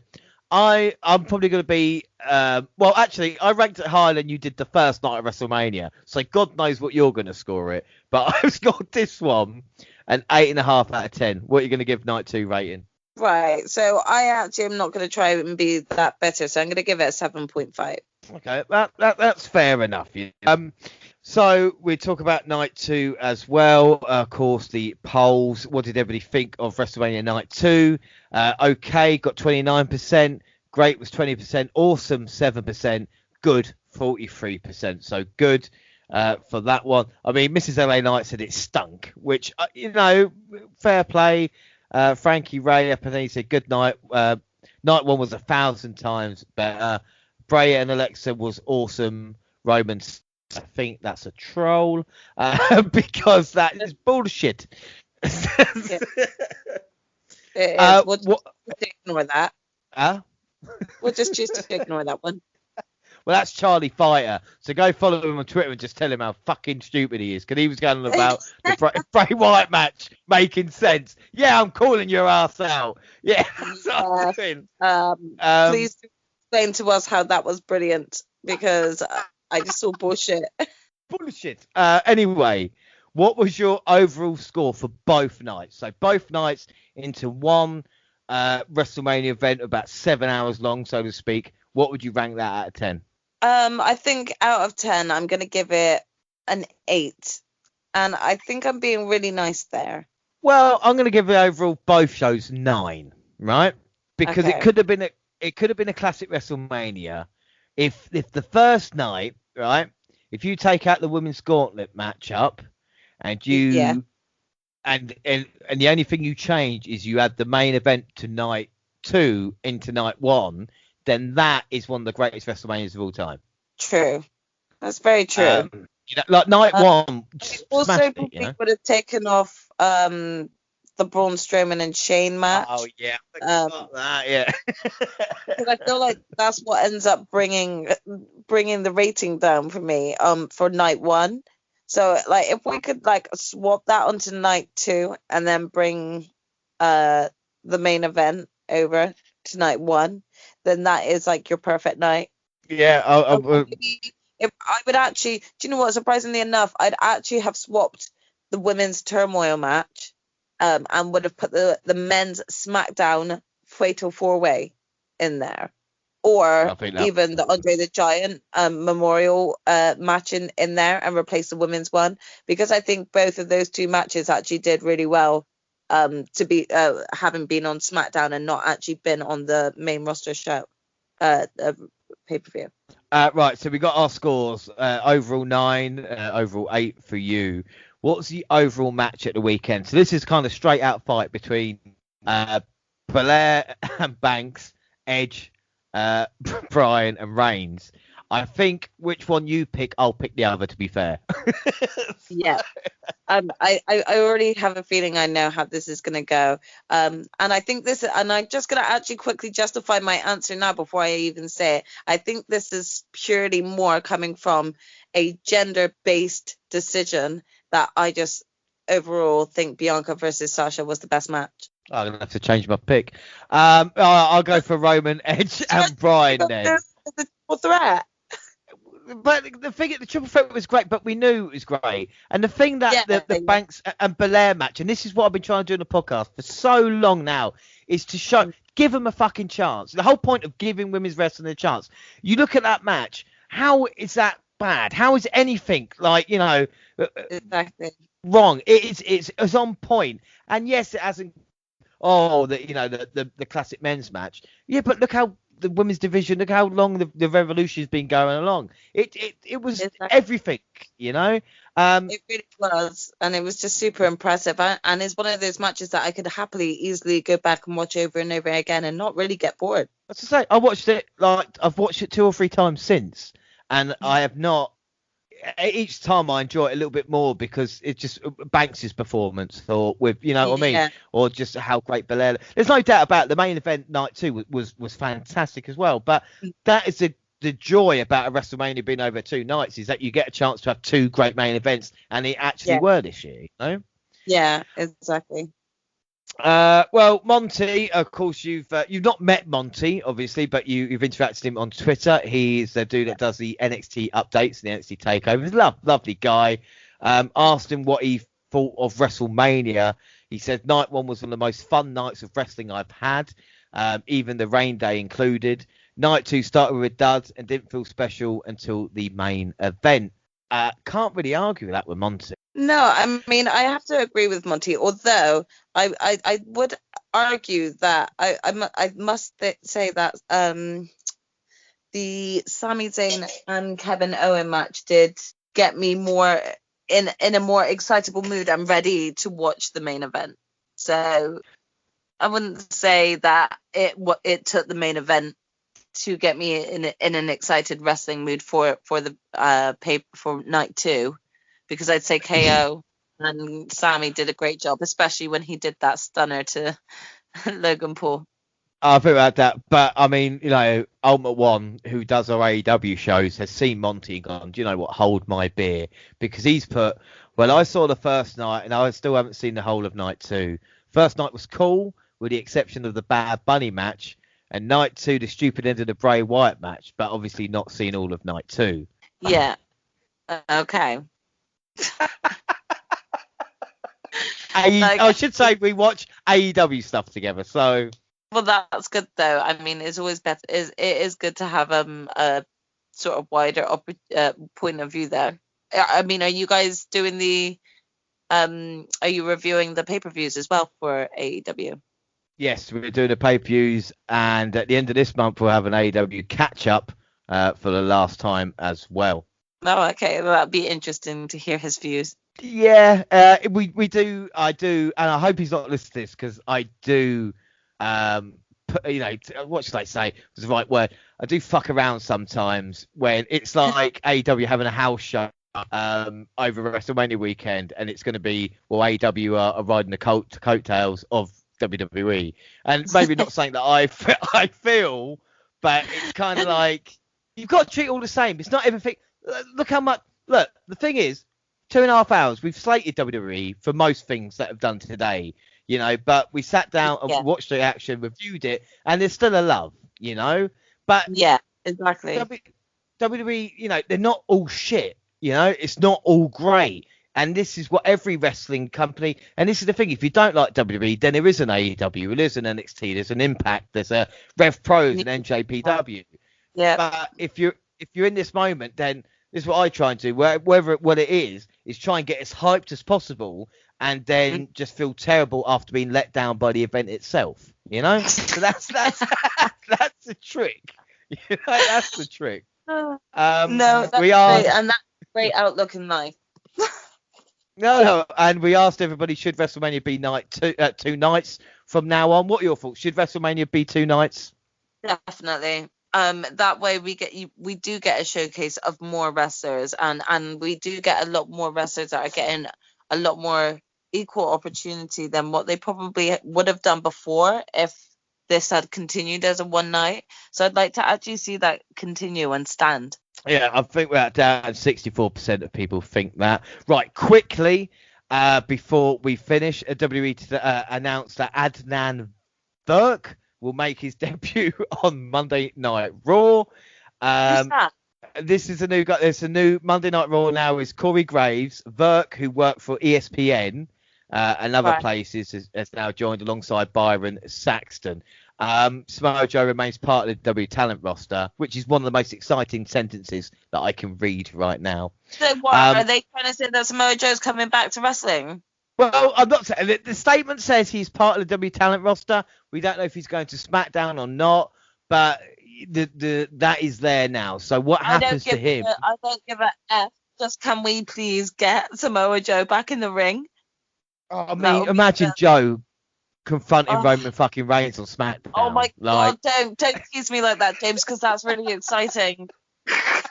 How cool is that? Yeah, you think you're the Samoa Joe, and you know how excited I was when, like, you know, the whole, like, the idea of Joe coming back to wrestling was happening, and then he just sat there week in, week out on the commentary table. So, like, if we're getting this is exciting news. Very, very exciting. Yep. And you'll hear ba-bam, bam, bam, ba-bam, and you'll be like, Joe's back, yeah. And the crowd shout, Joe, Joe, Joe, Joe's gonna kill you. Anyway, so we'll move on to Raw because we've got to hear another bedtime story by Joe. We got a quick Raw, April 12th. Would we get a Brock return? Would we get anybody returning? So night after WrestleMania, you know, we've had Dolph Ziggler cashing in, we've had Brock Lesnar returning. What's next for Bobby? Well, he squashed Riddle to start off the show, which was great to see, no doubt about it. Viking Raiders as well look good. Full entrance for Bobby Lashley. We should see how many full entrances he gets on Raw. Yeah, you're going to have to tell me, because I didn't actually watch Raw, so you're going to have to tell me how many entrances he got.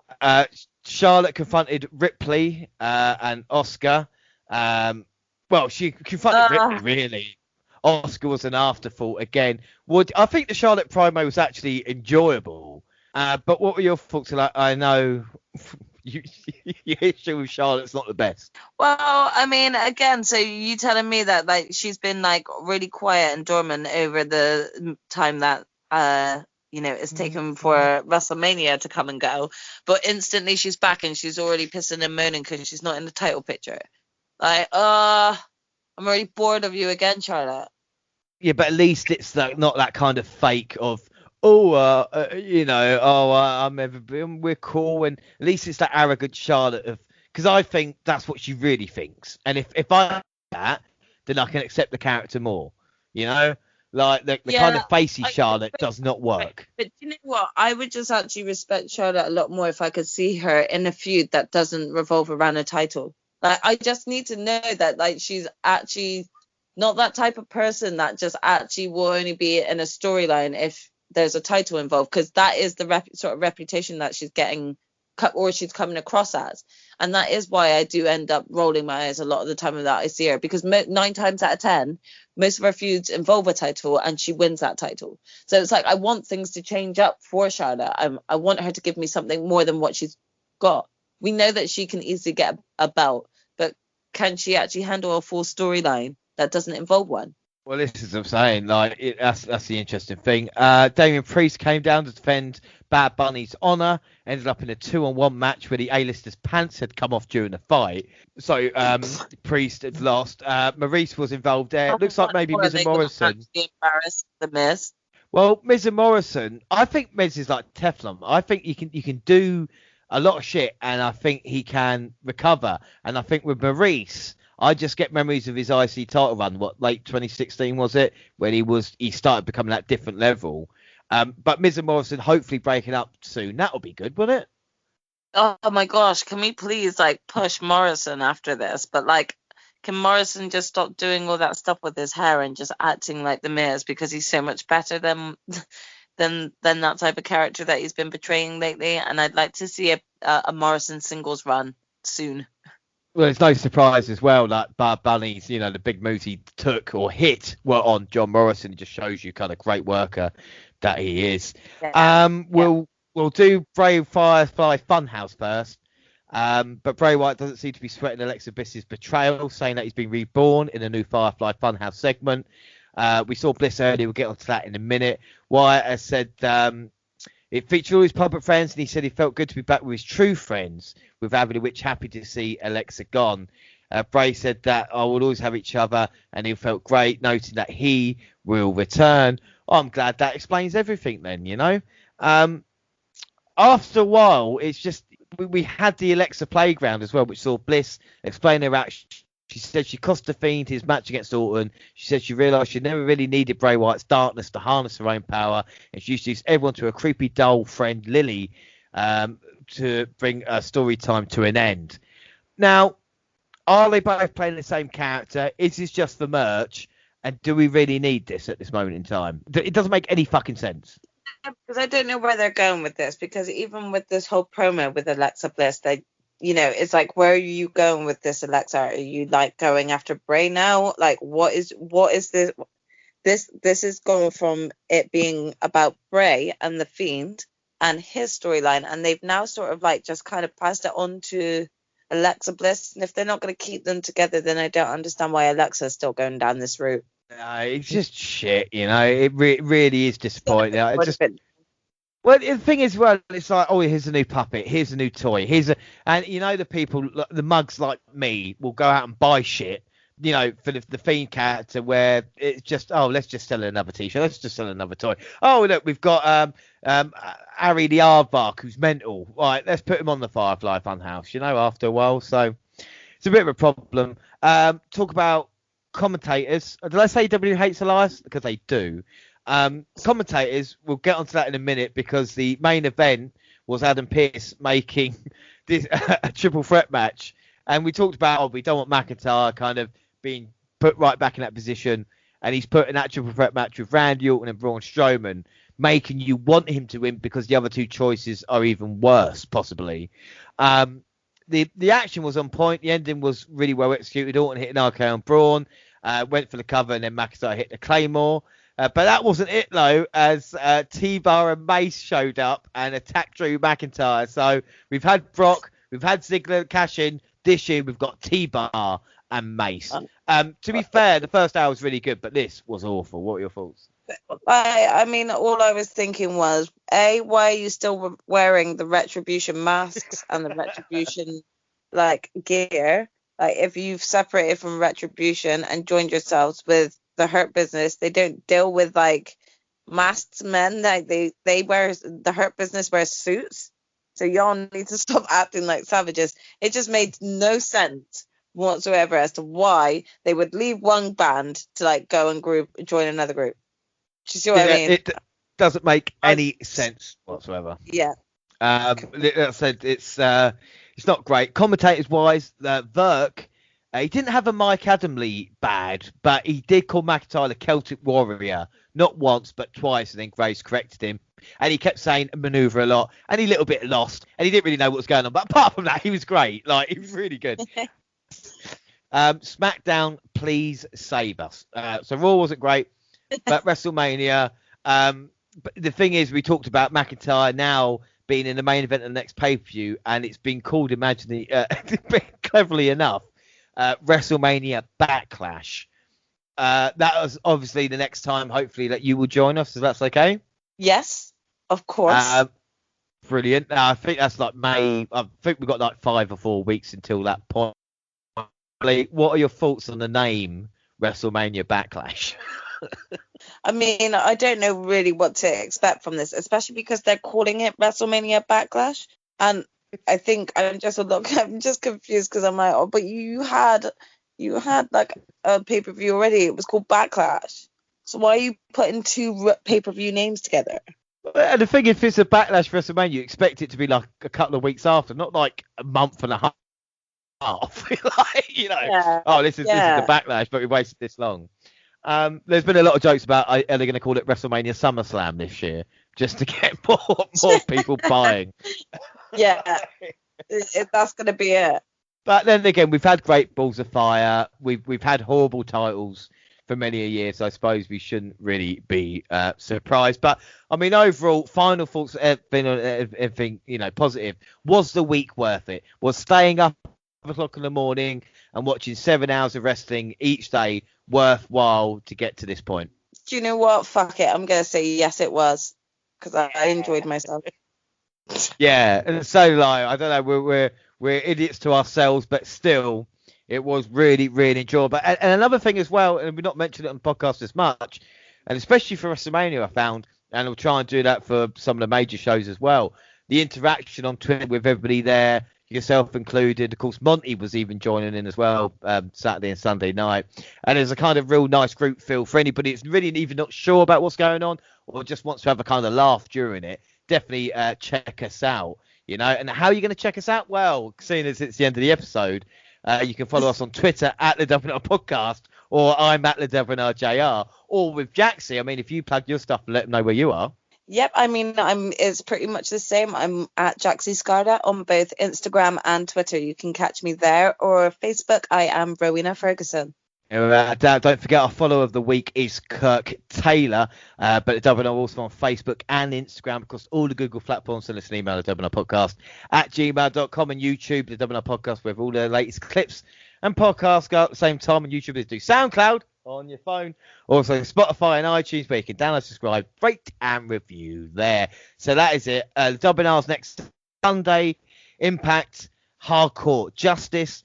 And the next with Jaxie will be WrestleMania Backlash. But we have got the anniversary show beforehand. May 4th and May 5th will be the anniversary show. Now, this is out of the blue. Don't know any planning. Have you got any interest in showing up for maybe even 20 minutes on the anniversary show? Oh, well, and where's that? Well, like I say, what I'm hoping to do is have everybody on the podcast all separately at first, but kind of like the team together. And I'm going to be asking you a couple of questions. I want to know where you were on the 4th of May 2015. Oh, gosh. Okay. I want to know the best match since May 2015.